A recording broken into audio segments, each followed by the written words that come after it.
മാറുന്നില്ല. യേശു വന്നിട്ട് ഒറ്റ പ്രാർത്ഥന അല്ലെങ്കിൽ ഒറ്റ കൽപ്പന, ഇവളെ 18 വർഷമായി കൂനിയാക്കിയ ബന്ധിച്ചതിനെ അഴിച്ചു. ഒരു ഹല്ലേലൂയ പറഞ്ഞാട്ടെ. ഉടനെ അവൾ നിവർന്നു വന്നു. അപ്പൊ ഞാൻ ഇവിടെ ഇത്രയും നാളും പ്രാർത്ഥിച്ചിട്ട് എന്തുകൊണ്ടാണ് നിവരാഞ്ഞത്? കറക്റ്റായിട്ട് പ്രാർത്ഥിച്ചില്ല. ഒരു ഹല്ലേലൂയ പറഞ്ഞാട്ടെ. അതുകൊണ്ടാണ് നിങ്ങൾ ഈ വണ്ണം പ്രാർത്ഥിപ്പിനെന്നും നിങ്ങൾ ഇങ്ങനെ പ്രാർത്ഥിക്കണമെന്നും ഒക്കെ ബൈബിളിൽ പറയാൻ കാരണം പ്രാർത്ഥനയ്ക്കൊരു രീതിയുണ്ട്. ഇത് മനസ്സിലാകാതെ നമ്മൾ പ്രാർത്ഥിച്ചാൽ പ്രാർത്ഥന എഫക്റ്റീവ് ആകത്തില്ല. ഒരു ഹല്ലേലൂയ പറഞ്ഞാട്ടെ. ഇനി അത് അറിയത്തില്ല എങ്കിൽ നാം എന്ത് ചെയ്യണം? പാറ പോലെ നിൽക്കുന്ന വിഷയങ്ങളെ തകർക്കുവാൻ ശക്തിയുള്ളത് കർത്താവിൻ്റെ വചനത്തിലാണ്. അപ്പൊ കർത്താവിൻ്റെ വചനം നിങ്ങൾ പറഞ്ഞ്, അതുകൊണ്ടാണ് മത്തായിയുടെ സുവിശേഷം ഏറ്റവും ഒടുവിൽ യേശുക്രിസ്തു പറയുന്നൊരു വാക്ക്, അവൻ വീണ്ടും ആ വചനം തന്നെ ചൊല്ലി പ്രാർത്ഥിച്ചു. നോക്കിക്കേ, വചനം തന്നെ ചൊല്ലി പ്രാർത്ഥിച്ചു. അപ്പോൾ ഒരു വ്യക്തി വചനം പറഞ്ഞു പ്രാർത്ഥിക്കുമ്പോൾ എന്താ സംഭവിക്കുന്നത് അറിയാവോ? വചനത്തിന് പാറയെ തകർക്കുവാൻ കഴിയും. ഹല്ലേലൂയ. അപ്പോൾ നമ്മൾ പലപ്പോഴും പ്രാർത്ഥിച്ച് മടുത്തിട്ടും പ്രതിസന്ധികൾ മാറാതെ നിൽക്കുന്നതിൻ്റെ കാരണം നിങ്ങൾക്ക് കറക്റ്റായിട്ട് പ്രാർത്ഥിക്കാത്തത് കൊണ്ടാണ്. നിങ്ങളെ കുറ്റപ്പെടുത്തുമല്ല കേട്ടോ. കാര്യം നമ്മൾ ആ വിഷയത്തെയാണ് പ്രാർത്ഥിക്കുന്നത്. ഇനി ആ വിഷയം അല്ലെങ്കിലോ? അതിൻ്റെ കാരണം ഞാൻ പറഞ്ഞില്ലേ, 18 വർഷമായിട്ട് കുനിയായ അമ്മച്ചിക്ക് വേണ്ടി ഒരു ദിവസമെങ്കിലും പ്രാർത്ഥിക്കാത്ത റബിമാർ അവിടെ കാണത്തില്ലല്ലേ? കാര്യം അവരെല്ലാ ദിവസവും അമ്മച്ചിയുടെ കൂന് മാറട്ടെ, അമ്മച്ചിയുടെ കൂന് സൗഖ്യമാകട്ടെ എന്ന് പറഞ്ഞുകൊണ്ട് എല്ലാ ദിവസവും പ്രാർത്ഥിച്ചിട്ടും അമ്മച്ചി സ്വയം പ്രാർത്ഥിക്കുമായിരിക്കും, നേരെയാകട്ടെ നേരെയാകട്ടെ, മാറുന്നില്ല. യേശു വന്നിട്ട് വളരെ ഈസി ആയിട്ട് പറഞ്ഞു, ഇത് രോഗമല്ല, ബന്ധനവാ. കണ്ടോ? അപ്പൊ രോഗവും ഉണ്ട്, രോഗബന്ധനവും ഉണ്ട്. ഹല്ലേലൂയ. അപ്പൊ യേശു വന്നിട്ട് ആ രോഗബന്ധനത്തെ എന്ത് ചെയ്തു? അഴിച്ച ഉടനെ അത് റെഡിയായി. അങ്ങനെയെങ്കിൽ യേശുവിനറിയാം കറക്റ്റായിട്ട് എങ്ങനെ പ്രാർത്ഥിക്കണമെന്ന്. അതുകൊണ്ടാണ് പ്രാർത്ഥിക്കാൻ പഠിപ്പിച്ചപ്പോൾ യേശു ഒരു വാക്ക് പറഞ്ഞു, ഈ വണ്ണം പ്രാർത്ഥിപ്പിൻ. ഇതേപോലെ നമ്മൾ പ്രാർത്ഥിക്കണം. ഞാൻ 2 തരം പ്രാർത്ഥന പറഞ്ഞു. ഇനി അങ്ങനെ പ്രാർത്ഥിക്കാൻ നമുക്ക് അറിവില്ല എങ്കിൽ നമ്മളെ സഹായിക്കുന്ന പ്രാർത്ഥനയാണ് അന്യഭാഷാ പ്രാർത്ഥന. പക്ഷെ അന്യഭാഷാ പ്രാർത്ഥന മാത്രം പ്രാർത്ഥിച്ചതുകൊണ്ട് വിഷയങ്ങൾ മാറത്തില്ല. പാറ ഉടയണമെങ്കിൽ എന്ത് വേണം? കണ്ടോ? അപ്പൊ വചനമാണ് എന്നെ എന്ത് ചെയ്യുന്നത്? ഇതിലേക്ക് എന്നെ ഹെൽപ്പ് ചെയ്യുന്നത്. ഒരു സ്തോത്രം പറഞ്ഞോട്ടെ. വചനമാണ് എന്നെ ഹെൽപ്പ് ചെയ്യുന്നത്. ഞാൻ പണ്ട് പറഞ്ഞിട്ടുള്ളൊരു സാക്ഷ്യം വായിക്കാം. പണ്ട് ഇതുപോലെ തന്നെ ഒരു ബ്രദർ, ഞാൻ കോട്ടയത്തായിരുന്ന സമയത്ത് അതിരാവിലെ വീട്ടിലോട്ട് വന്നു. അതിരാവിലെ വീട്ടിൽ വന്നിട്ട് പുള്ളി ഭയങ്കര, എനിക്ക് ആദ്യം ഫോൺ വിളിച്ച് അദ്ദേഹം പറഞ്ഞു, ബ്രദറെ എനിക്ക് ലേറ്റ് മാരേജ് ആയിരുന്നു, എനിക്ക് വിവാഹം കഴിച്ചു, കഴിഞ്ഞ ദിവസം ഹോസ്പിറ്റലിൽ പോയപ്പോഴാണ് മനസ്സിലായത് എൻ്റെ ഹാർട്ട് പ്രോബ്ലമാണ്. ഡോക്ടർ പറഞ്ഞു ഇതേപോലെ സർജറി ചെയ്യേണ്ടി വരും, സർജറി ചെയ്താൽ തന്നെ 100% ഉള്ളൂ, നീ രക്ഷപ്പെടാൻ സാധ്യതയുള്ളൂ. 10% സാധ്യതയുള്ളൂ, 90% പ്രതികൂലമാണ്. പ്രതികൂലം എന്ന് പറഞ്ഞു കഴിഞ്ഞാൽ സാധ്യത ഇല്ല.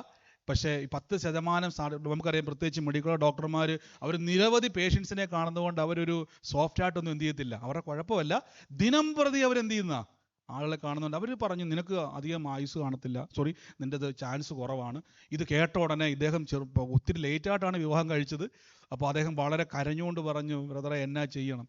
ഞാൻ പറഞ്ഞ സഹോദരൻ, നമുക്ക് കർത്താവ് അത്ഭുതം ചെയ്യും. ഒന്നും തലയ്ക്കകത്തോട്ട് കീറുന്നില്ല, കരച്ചിലല്ലാതെ എനിക്ക് മറുപടി ഒന്നും വരുന്നില്ല.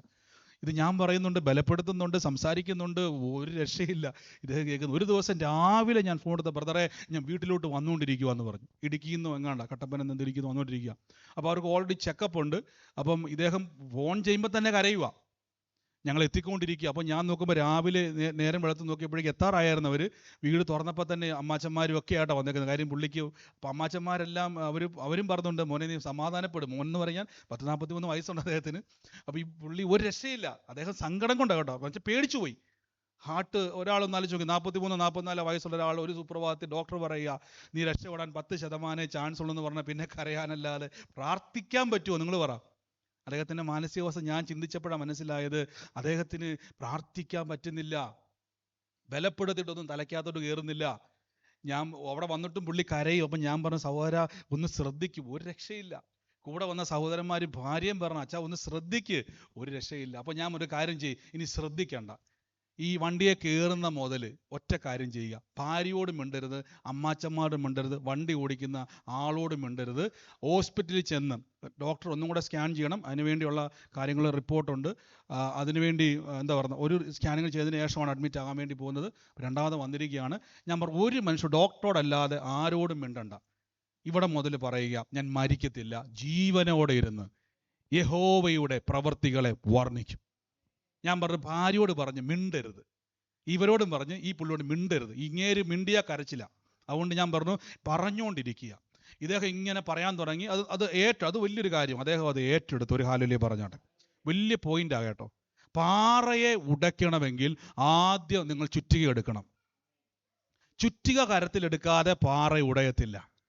നോക്കിക്കേ, അവിടെ അദ്ദേഹം പ്രാർത്ഥിച്ചു, പലരും പ്രാർത്ഥിച്ചു, പല പ്രെയർ ലൈനും വിളിച്ച് കാണാം. എനിക്കറിയത്തില്ല, എന്നെ അല്ലാതെ വിളിച്ച് കാണും, ഒത്തിരി പേരെ വിളിച്ച് കാണും. പക്ഷെ ഞാൻ പറഞ്ഞു, സഹോദര പ്രാർത്ഥിച്ചിട്ടൊന്ന് കേൾക്കണ്ടേ, പുള്ളി ഒന്ന് ശ്രദ്ധിക്കണ്ടേ. ഇദ്ദേഹം ഞാൻ പറഞ്ഞു ഒന്നും മിണ്ടണ്ട. അവിടെ മുതൽ പറഞ്ഞു, ഞാൻ മരിക്കത്തില്ല, ജീവനോടിരുന്ന യഹോവയുടെ പ്രവർത്തികളെ വർണ്ണിക്കും.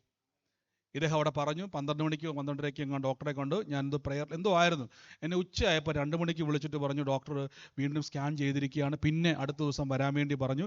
ഡോക്ടർ സ്കാൻ റിപ്പോർട്ട് കണ്ടിട്ട് പിന്നെയും സ്കാൻ ചെയ്യാൻ പറഞ്ഞു. അതായത് ഈ സ്കാൻ കഴിഞ്ഞിട്ട് അടുത്ത ആഴ്ച കൺഫേം അത് ഒന്നും കൺഫേം അല്ല, ഒന്നുകൂടെ ചെക്ക് ചെയ്യാൻ വേണ്ടി. മൊത്തം എല്ലാം ബാലൻസ് നമുക്കറിയാം. ഈ ടെസ്റ്റ് ഇത് ലൈസൻസിന് മുമ്പ്, സർജറിക്ക് മുമ്പ് ഒരു ടെസ്റ്റ് ചെയ്യുമല്ലോ, മൊത്തം എല്ലാ ചെക്കപ്പും എടുത്ത ശേഷം ഡോക്ടർ പറഞ്ഞു, ഒരു കാര്യം ചെയ്യും, ഒന്നും കൂടെ എനിക്ക് സ്കാൻ ചെയ്യേണ്ടി വരും, ഒന്നെങ്കിൽ നിങ്ങൾ വെയിറ്റ് ചെയ്യുക, അല്ലെങ്കിൽ പോയിട്ട് വരാമെന്ന് പറഞ്ഞു. അപ്പോൾ ഒരു സങ്കടത്തോടെ പറഞ്ഞു, എന്നാൽ ബ്രദറെ അങ്ങനെ പറഞ്ഞു എന്ന് പറഞ്ഞു. എനിക്കൊന്ന് ആ ടൈമിൽ.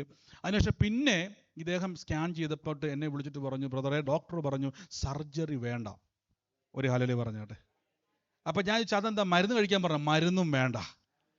ഡോക്ടർ രണ്ടാമതേയും കൂടെ എന്ത് ചെയ്തു, ആ റിപ്പോർട്ട് എടുപ്പിച്ചതിൻ്റെ കാരണം, ആദ്യം കണ്ട് പരിശോധിച്ച് സർജറി ഫിക്സ് ചെയ്ത ഡോക്ടർ രണ്ടാമത്തെ സ്കാനിൽ നോക്കിയപ്പോഴേക്കും ആദ്യം കണ്ട റിപ്പോർട്ടല്ല. ഒരു ഹല്ലേലൂയ പറഞ്ഞാട്ടെ. അത് വീണ്ടും കൺഫേം ചെയ്യാൻ വേണ്ടി പിന്നെയും ചെയ്തു. ആ ഡോക്ടർ അവസാനം പറഞ്ഞു, നിനക്ക് ഒരു കുഴപ്പവും ഇല്ലല്ലോ. ഒരു സ്വത്രം പറഞ്ഞാട്ടെ. കണ്ടോ, നീ മരിക്കത്തില്ല, ജീവനോടെ ഇരുന്ന് യഹോവയുടെ പ്രവൃത്തികളെ. ഇപ്പൊ വചനത്തിന്റെ ശക്തി കണ്ടോ, പാറകളെ ഉടയ്ക്കുവാൻ കഴിയും. ഞാൻ ചിന്തിക്കുക, ആ മനുഷ്യൻ ആ നിരാശയുമായിട്ട് ഇനി എന്തിനാ ഞാൻ പ്രാർത്ഥിക്കുന്നത്? പലരും അങ്ങനെയല്ലേ, ഇനി എന്തിനാ പ്രാർത്ഥിക്കുന്നത്, ഇനി എന്തിനാ ദൈവത്തെ വിളിക്കുന്നത് എന്നും പറഞ്ഞുകൊണ്ട് പെരയ്ക്കകത്തിരുന്നെങ്കിൽ എന്ത് ചെയ്തേനെ?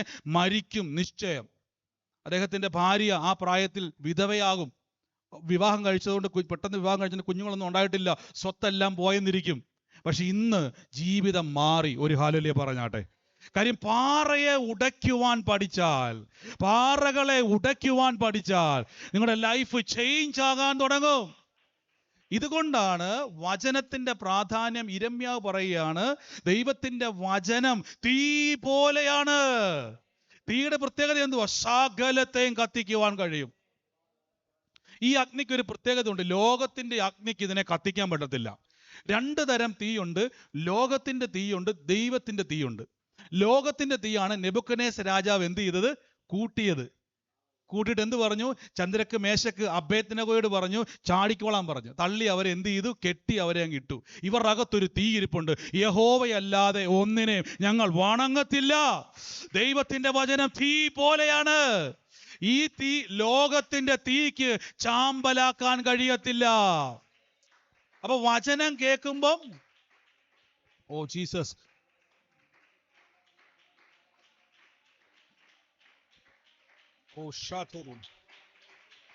യേശുവേ, പരിശുദ്ധാത്മാവിന്റെ ശക്തിയുടെ വ്യാപാരം, ആ റേഞ്ച് മാറട്ടെ, തലങ്ങൾ മാറട്ടെ.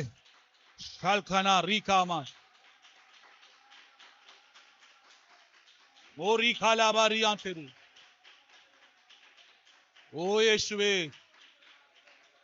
ജീസസ്. ആമേൻ, ആമേൻ, ആമേൻ. നന്ദി യേശുവേ, നന്ദി യേശുവേ. അപ്പൊ നിങ്ങൾ തീരുമാനിച്ചോണം, നിങ്ങൾക്ക് റേഞ്ച് മാറണോ? റോണുമോളുടെ റെക്കോർഡിംഗ് അല്ലേ? ആമേൻ. അപ്പൊ നോക്കി, നിങ്ങളുടെ റേഞ്ച് എനിക്കറിയത്തില്ല നിങ്ങളുടെ കണക്ട് ചെയ്ത് എന്തോ. കർത്താവ് എന്നോട് ഒരു ഓസ്ട്രേലിയ പറഞ്ഞുകൊണ്ടിരിക്കുക. കർത്താവ് ഇങ്ങനെ സംസാരിച്ചുകൊണ്ടിരിക്കുക. ദൈവത്തിന്റെ ചില പ്രോമിസുകൾ രാജ്യങ്ങളിൽ ഒതുങ്ങത്തില്ല കേട്ടോ. ഏറ്റെടുത്തു യേശുവിന്റെ നാമത്തിൽ. ദൈവം ബൗണ്ടറികളെ ബ്രേക്ക് ചെയ്യുന്ന ദൈവമാ. ദൈവം ബൗണ്ടറികളെ ബ്രേക്ക് ചെയ്യുന്ന ദൈവമാ. ഷാന്തലറി. ഓ യേശുവേ, ലേമോഖോറ മസിയാറ്റരി. ഓ ആമേൻ, ആമേൻ, ആമേൻ, ആമേൻ. നോക്കിക്കേ, അപ്പൊ ദൈവത്തിന്റെ വചനം തീ പോലെയും പാറയെ ഉടയ്ക്കുന്ന ചുറ്റിക പോലെയാണ്. ഇതുകൊണ്ടാണ് നിങ്ങൾ നോക്കിയാൽ മതി, യേശുക്രിസ്തു വിത്തിന്റെ ഉപമ പറയുന്ന സമയത്ത് സാത്താൻ വന്ന് ഹൃദയത്തിൽ വിതയ്ക്കപ്പെട്ട വചനം എടുക്കാൻ നോക്കുന്നത്. മനസ്സിലാകുന്നുണ്ടോ? അങ്ങനെ എടുത്തത് കൊണ്ടാണ് നമ്മുടെ പ്രാർത്ഥനകൾ പലപ്പോഴും കരച്ചിലുകളായി മാറുന്നത്. കരയുന്നത് തെറ്റല്ല കേട്ടോ, ഞാൻ എപ്പോഴും പറയാറുണ്ട്. ഞാൻ ഇന്നാൾ പറഞ്ഞതുപോലെ നിങ്ങൾക്ക് മനസ്സിലായല്ലോ, ദൈവസന്നിധിയിൽ ആത്മാവിൽ കരയുക, സന്തോഷത്തിൽ കരയുക. നിങ്ങൾ ദൈവസന്നിധിയിൽ നമ്മൾ ഒരു വചനം പറയുമ്പോൾ, എന്തുകൊണ്ടാണ് യേശുക്രിസ്തു പറയുകയാണ്, സാത്താൻ വന്ന് അവരുടെ ഹൃദയത്തിൽ വിതയ്ക്കപ്പെട്ട വചനം എടുക്കാൻ നോക്കുക. ഓ സ്തോത്രം. അത് കാര്യം ഈ പിശാചിന് മനസ്സിലായി, ഞാൻ എത്ര വലിയ ബന്ധനം ഇട്ടാലും ഇവൻ ആ ചുറ്റിക കൊണ്ട് അടിച്ചു കളയും. ഈ ചുറ്റികയാണ് ഇവന്റെ ആയുധം. ഒരു വിശ്വാസിയുടെ ആയുധം എന്താണ്? ചുറ്റികയാണ്, വചനം. അതുകൊണ്ടാണ് യിരെമ്യാവ് പറഞ്ഞിരിക്കുന്നത്, ദൈവത്തിന്റെ വചനം തീ പോലെയും പാറയെ ഉടയ്ക്കുന്ന ചുറ്റിക പോലെയും. അപ്പൊ ചുറ്റികയുടെ പ്രത്യേകത എന്തുവാ? നമുക്ക് തല്ലി പൊട്ടിച്ചെടുക്കാൻ പറ്റും. ഞാൻ ആദ്യം പറഞ്ഞല്ലോ, നമ്മൾ പലപ്പോഴും നമ്മൾ പ്രാർത്ഥിക്കുന്ന പ്രശ്നം എന്നാന്ന് വെച്ചാൽ, നമുക്ക് മനസ്സിലാകുന്നത് പോലെ നമ്മൾ പ്രാർത്ഥിക്കുന്നത്. ഇപ്പൊ ഞാൻ ഉദാഹരണം പറയാം. ഇപ്പൊ ഈ ഒരു വിഷയം എൻ്റെ മുമ്പിൽ നിൽക്കുക, ഞാൻ ആ വിഷയം മാറാൻ വേണ്ടി പ്രാർത്ഥിച്ചിട്ട് എന്ത് ചെയ്യുന്നില്ല? വിഷയം മാറുന്നില്ല. കാരണം എന്നറിയോ? അതല്ല വിഷയം. അതുകൊണ്ടാണ് വേണ്ടുന്നത് പോലെ പ്രാർത്ഥിക്കേണ്ടത് നാം അറിയുന്നില്ല. റോമാലേഖനം 8-ാം അധ്യായം. പരിശുദ്ധാത്മാവ് നമ്മുടെ ബലഹീനതയെ നമ്മളെ സഹായിക്കുന്നു. വേണ്ടുന്നത് പോലെ ആ സമയത്ത് എങ്ങനെ അതിനുവേണ്ടി പ്രാർത്ഥിക്കണമെന്ന് ഞാൻ അറിയത്തില്ല. അതുകൊണ്ടാണ് വചനം പറഞ്ഞത്, holy spirit help us in our weakness. പരിശുദ്ധാത്മാവ് ആ സമയത്ത് എൻ്റെ ബലഹീനതകളിൽ എന്നെ സഹായിക്കുന്നു. ആമേൻ. അപ്പൊ എങ്ങനെയാ ദൈവാത്മാവ് എന്നെ സഹായിക്കുന്നത്? കറക്റ്റായിട്ട് എഫക്റ്റീവായിട്ട് പ്രാർത്ഥിപ്പാൻ ദൈവം നമ്മളെ സഹായിക്കുന്നു. അതിന്റെ പ്രധാന ഘടകമാണ് പത്രോസ് പറയുകയാണ്, പുല്ലുണങ്ങും പൂവാടും, കർത്താവിന്റെ വചനമോ എന്നേക്കും നിലനിൽക്കും. അപ്പൊ തന്നെ ഓർത്തോണേ, വചനം പറയുന്ന ഒരു വ്യക്തിക്ക് മാത്രമേ നിലനിൽക്കുവാൻ കഴിയത്തുള്ളൂ. കേൾവിക്കാരന് നിലനിൽക്കാൻ കഴിയത്തില്ല. ഞാനിത് എങ്ങനെയാണ് ഈ പ്രോസസ്സ് സംഭവിക്കുന്നത് പറഞ്ഞു തരാം. നിങ്ങൾ ഈ വചനം കേൾക്കുന്ന സമയത്ത് നിങ്ങളിലേക്ക് വചനം പ്രവേശിക്കുന്നു. ഈ വചനം എന്താ ചെയ്യുന്നറിയാവോ? ഈ വചനം നിങ്ങളുടെ അകത്ത് വിശ്വാസത്തെ പ്രൊഡ്യൂസ് ചെയ്യുന്നത്. ശ്രദ്ധിച്ചോണേ. അതുകൊണ്ടാണ് വിശ്വാസം കേൾവിയാലും. ഇപ്പം ഞാൻ ഇവിടെ ഇരുന്നുകൊണ്ട് നിങ്ങളോട് ഇങ്ങനെ പ്രസംഗിക്കുക, ഞാൻ പറയുന്നു, ഇവിടെ കർത്താവ് ഒരു പ്രാർത്ഥന തുടങ്ങാൻ വേണ്ടി പറഞ്ഞു, നമ്മൾ ഇതെല്ലാം ക്രമീകരിച്ചു, ഇതെല്ലാം സെറ്റ് ചെയ്തു, ഇങ്ങനെ വെച്ചിരിക്കുന്നു. ഞാൻ ചോദിച്ചോട്ടെ, ഈ സൺഡേ ഓഫ് കിട്ടുമ്പോൾ കിടന്നുറങ്ങാനല്ലേ നമ്മൾ നോക്കുന്നത്? ആണോ അല്ലേ? പക്ഷെ എന്തിനാണ് ഇത് ചെയ്യുന്നത്? നമ്മുടെ ഉള്ളിൽ കയറിയ ദൈവത്തിന്റെ വാഗ്ദത്തങ്ങൾ നമ്മളെ പ്രേരിപ്പിച്ചുകൊണ്ടേയിരിക്കും. ഈ 3 മണിക്കൂർ യാത്ര ചെയ്യുവാൻ നിങ്ങളെ പ്രേരിപ്പിച്ച ഘടകം എന്നാണെന്നറിയാവോ? കർത്താവിന്റെ പരിശുദ്ധാത്മാവിന്റെ നിയോഗങ്ങൾ. ഓ ഹല്ലേലൂയ പറഞ്ഞാട്ടെ. ഞാൻ പണ്ട് നാൾ പറഞ്ഞിട്ടില്ല, ഞങ്ങൾ കോട്ടയത്ത് നിന്ന് പണ്ട് പാലക്കാട് പ്രാർത്ഥനയ്ക്ക് പോയി. പാലക്കാട് തിരിച്ച് പ്രാർത്ഥനയ്ക്ക് പോയിട്ട് തിരിച്ച് കോട്ടയത്തോട്ട് വരണം. ബൈക്കിനാണ് പോണത്. ഭയങ്കര ടയർഡാണ്. നിങ്ങൾക്ക് രാത്രിയിൽ ഹൈവേ യാത്ര ചെയ്യുമ്പോൾ അറിയാൻ പറ്റും. ഞങ്ങൾ ഓർത്തത്, എൻ്റെ കൂടെയുള്ള ബ്രദർ പറഞ്ഞു, രാത്രി ഈസി ആയിട്ട് നമുക്ക് കാര്യം വണ്ടിയൊന്നുമില്ല. കയറിയപ്പോഴാണ് മനസ്സിലായത്, സകല ലോറികൾ എന്ത് ചെയ്തതാണ് ആ ഹൈവേയിൽ ഇങ്ങനെ കിടക്കുക. രാത്രിയിലാണ് ഇവർ ഇവർ സൈഡ് തരത്തില്ല. ഇവരിങ്ങനെ നമ്മൾ കയറി വരുമ്പോൾ ഇവരെന്ത് ചെയ്യും? അങ്ങോട്ട് ഇവരെ കയറ്റി വിടാതെ ഇവരിങ്ങനെ വാല് പോലെ കിടക്കുക. ജോസഫ് തന്നെ അറിയാം ഇതിങ്ങനെ. അപ്പോൾ അപ്പോഴാണ് മനസ്സിലായത്, രാത്രി 2 മണിക്ക് അബദ്ധം പറ്റിപ്പോയി. പൊടി ഇങ്ങനെ കണ്ണോട്ട് അടിച്ചുകൊണ്ടിരിക്കുക. കൂടെ നിൽക്കുന്ന സഹോദരൻ ഉറങ്ങിക്കൊണ്ടിരിക്കുക. അപ്പോൾ എൻ്റെ കൂടെ ഇരുന്ന ബ്രദർ എന്ത് ചെയ്യുന്നറിയാവോ? എനിക്ക് വന്നത് ഏതോ ഷാളോ മറ്റോ എന്തോ സംഭവം അതിട്ടുകൊണ്ട് പുറകെ ഇരുന്ന ആളെ കെട്ടി. അവനിരുന്ന് ഉറങ്ങി വീഴുക. അപ്പോൾ വീഴുകൊണ്ടിരുന്ന ബ്രദറിനെ എന്ത് ചെയ്തു? കെട്ടി. അപ്പോൾ എൻ്റെ മനസ്സ് പറഞ്ഞു, എന്തിനാ വീട്ടിൽ ഇരുന്നാൽ പോരായിരുന്നു? ഞാൻ ആ ബ്രദറിനോട് ചോദിച്ചു, മോനെ, അത് ചെറിയ പയ്യനാവൻ, അതുകൊണ്ട് ചോദിച്ചു, മോനെ, നിനക്ക് നാളെ കോളേജ് ഉള്ളതല്ലേ, നീ എന്തിനാ പോകുന്നത്? ഞാൻ ചോദിച്ചു. ഞങ്ങൾ കാക്കനാട് എത്തിയപ്പോഴും ഞാൻ ചോദിച്ചു, എന്തിനാ മോനെ പോകുന്നത്? നാം പറയാം, വീട്ടിൽ ഇരുന്നാൽ ഇരിക്കാൻ പറ്റുന്നില്ല. സ്വത്രം പറഞ്ഞാട്ടെ. ഇനി അവൻ പറയാം, ഇനി താഴെ വീണ് പോയാലും കുഴപ്പമില്ല, കർത്താവിൻ്റെ നാമത്തിൽ ഓടിയത് കൊണ്ടല്ലോ. സ്വത്രം പറഞ്ഞാട്ടെ. അപ്പോൾ ഞാൻ ചിന്തിക്കും, ആരാ ഈ പ്രേരിപ്പിക്കുന്നത്? പിറ്റേ ദിവസം ഇവന് കോളേജിലും പോകണം. ആമേൻ. ഒരു സ്വത്രം പറഞ്ഞാട്ടെ. വില കൊടുക്കുന്നവനെ ഉയർത്തുന്ന കർത്താവുണ്ട് കേട്ടോ. നമ്മുടെ അകത്തുണ്ടാകുന്ന ചില പ്രേരണകൾ അതിനെ മുറുക്ക പിടിച്ചാലുണ്ടല്ലോ, അതിൻ്റെ മേലൊരു ആളിക്കത്തലുണ്ടാകും. ആമേൻ. അപ്പൊ നിയോഗങ്ങൾ വളരെ പ്രധാന ഘടകമാണ്. 2 കാര്യമാണ് യിരെമ്യാവ് പറഞ്ഞത്. ഒന്ന്, ദൈവത്തിന്റെ വചനം തീ പോലെയും പാറയെ ഉടയ്ക്കുന്ന ചുറ്റിക പോലെയാ. ഒരു സ്തോത്രം പറഞ്ഞാട്ടെ. പാറകളെ ഉടയ്ക്കുന്ന ചുറ്റിക പോലെ. അപ്പൊ 2 കാര്യമാണ്. ഒന്ന്, തീ പോലെ ദൈവത്തിന്റെ വചനത്തിന് നിങ്ങളിൽ പ്രവർത്തിക്കാൻ പറ്റും. ഈ തീക്കൊരു പ്രത്യേകത ഉണ്ട്. ഇത് അഭിഷേകത്തിന്റെ അഗ്നിയാണ്. ഈ തീ പ്രവർത്തിക്കുന്നത് സകലത്തെയും ചാമ്പലാക്കുവാൻ കഴിയും. ചന്ദ്രക്ക് മേശക്ക് അബേദ്നെഗോവിനെ പിടിച്ചിട്ടത് സംഹാരകന്റെ തീയാണെങ്കിൽ അതിനെ കെടുത്തുന്ന യഹോവയുടെ വചനത്തിന്റെ തീ അവർ അകത്തുണ്ട്. അവ നോക്കിക്കേ, അവിടെ കത്തിയ തീ അവരെ നശിപ്പിക്കാൻ വന്നതാണെങ്കിൽ ഇവർ അകത്തിരിക്കുന്ന വചനമാകുന്ന തീ അവരെ നിലനിർത്തി. അതുകൊണ്ടാണ് എബ്രായ ലേഖനം പറഞ്ഞത് തീയുടെ ബലത്തെ കെടുത്തി. തീയുടെ ബലത്തെ, വിശ്വാസ വീരന്മാർ തീയുടെ ബലത്തെ കെടുത്തിയത് ഈ കാര്യം പറയുന്നത്. അപ്പൊ ഇവരായിരിക്കുന്ന ഒരു ആത്മമണ്ഡലത്തെ ഇവർ ക്രിയേറ്റ് ചെയ്ത്, നിങ്ങൾക്ക് ഈ രാജ്യത്ത്, നിങ്ങൾക്ക് ഇപ്പോൾ നിൽക്കുന്ന ഏത് രാജ്യം, ഇനിയിപ്പോൾ ലൈവിൽ കാണുന്നവരായിക്കോട്ടെ, ഏത് രാജ്യമാണെങ്കിലും നിങ്ങളാണ് അവിടെ ക്രിയേറ്റ് ചെയ്യേണ്ടത് അറ്റ്മോസ്ഫിയറിനെ. നിങ്ങൾ ക്രിയേറ്റ് ചെയ്യുന്ന ഒരു അറ്റ്മോസ്ഫിയർ, വേർഡ് കൊണ്ട് നിങ്ങളുടെ ചുറ്റുവട്ടത്തെ നിങ്ങളൊരു അറ്റ്മോസ്ഫിയർ ഉണ്ടാക്കണം. ആമേൻ. വചനത്തിനൊരു പ്രത്യേകതയുണ്ട്. വചനം, അബ്രഹാം പറഞ്ഞത് നോക്കണം, ഞാൻ നിന്റെ അതിമഹത്വമായ പരിചയം. വചനത്തിന് എന്നെ പരിച പോലെ പൊതിയുവാൻ കഴിയും. ദൈവത്തിൻ്റെ വചനത്തിന് എന്നെ പ്രൊട്ടക്റ്റ് ചെയ്യുവാൻ കഴിയും. അതുകൊണ്ടാണ് പത്രോസ്ലീഹ പറഞ്ഞത്, പുല്ലുണങ്ങും പൂവാടും ദൈവത്തിൻ്റെ വചനം നിലനിൽക്കും. നിലനിൽക്കും. ഒന്നുകൂടെ ഞാൻ പറയാം, നിലനിൽക്കും. അതിൻ്റെ അർത്ഥം അതിന് വിരോധമായത് നിലനിൽക്കത്തില്ല. കർത്താവിൻ്റെ വചനം വിശ്വസിക്കുന്ന വ്യക്തിയാണെങ്കിൽ ദൈവത്തിൻ്റെ വചനത്തിന് നിലനിൽക്കുവാൻ കഴിയും.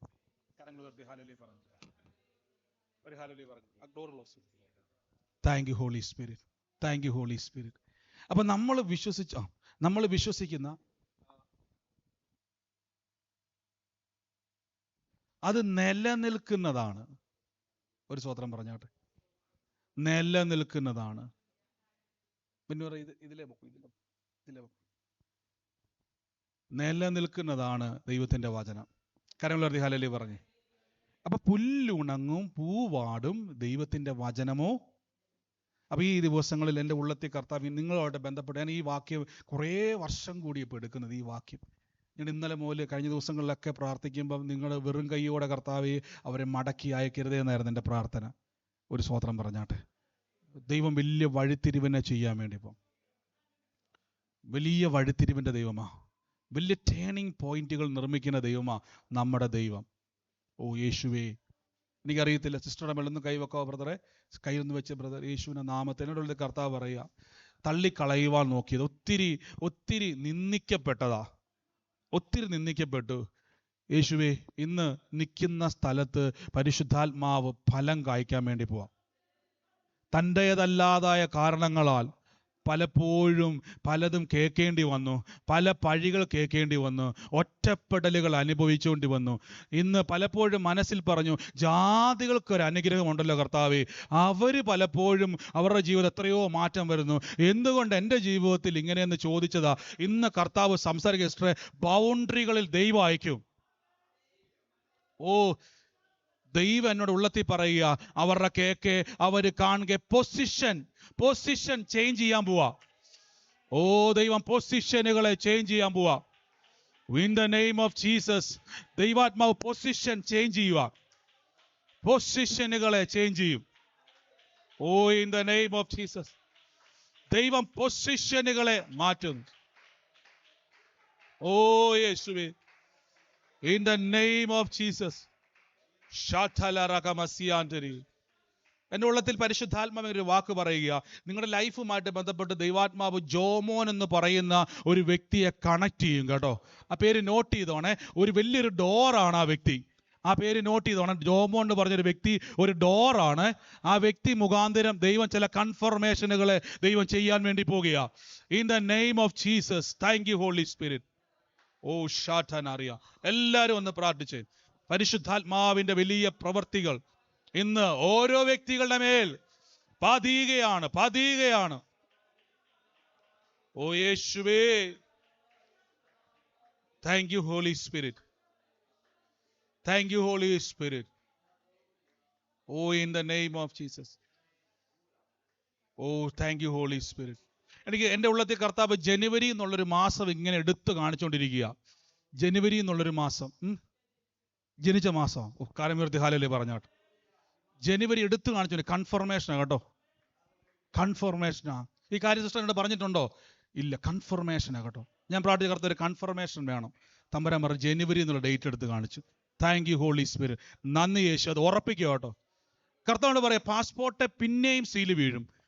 രാജ്യങ്ങളുടെ ബൗണ്ടറി കറക്കും നിങ്ങൾ. റാൽഖാൻ അസിയാന്തൽ. ഞങ്ങളുടെ ഓസ്ട്രേലിയ കർത്താവ് എന്നെ കാണിക്കുന്നുണ്ട് കേട്ടോ. ഓ മസിയാറ്റലി, നിങ്ങളുമായിട്ട് ബന്ധപ്പെട്ട് ഓസ്ട്രേലിയ, ഈ കൂട്ടത്തിൽ ആരാണോ ഓസ്ട്രേലിയ പ്ലാൻ ചെയ്യുന്നത്, ദൈവം എൻ്റെ ഉള്ളത്തിൽ അങ്ങ് ഒരു ഡോറ് തുറക്കും. ഓഷ സമൻ ഓസ്ട്രേലിയ പ്ലാൻ ചെയ്യുന്നുണ്ടോ? ഓസ്ട്രേലിയ, ഓ യേശുവിന്റെ നാമത്തിൽ സ്വീകരിച്ചു. ബൗണ്ടറികളെ ദൈവം തുറക്കും. ഷാലാബാസിയാന്തരി, in the name of Jesus. ദൈവത്താൽ അയക്കുന്നത് കേട്ടോ. ഷബാലാബ. പക്ഷെ ഇവിടുന്ന് കർത്താവ് പറയുകയാണ്, ഇവിടുന്ന് നിങ്ങൾക്ക് ദൈവം ചില പൊസിഷൻ ചേഞ്ച് ചെയ്യും. പൊസിഷൻ എന്ന് പറഞ്ഞു കഴിഞ്ഞാൽ ഇപ്പൊ ഇതുവരെ കണ്ടവരും കേട്ടവരും മാറ്റി പറയുന്ന രീതിയിൽ ദൈവം ചിലത് കേൾപ്പിച്ചിട്ട് ഇവിടെ അയക്കത്തുള്ളൂ. നോ സാറാലിയാത്തിരി.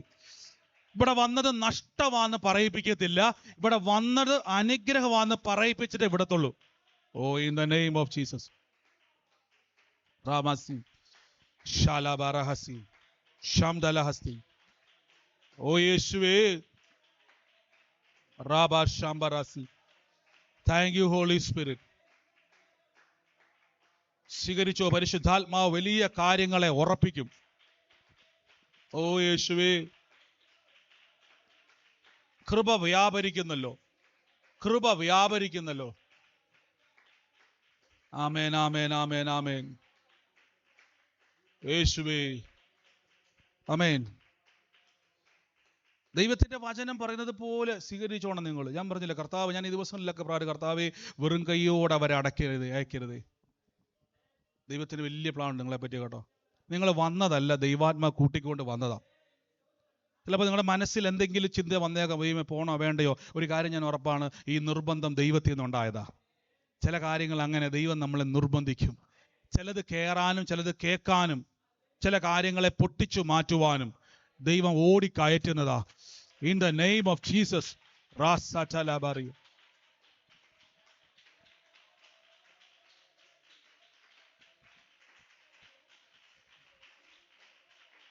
ഓ ഷാഠറബറി.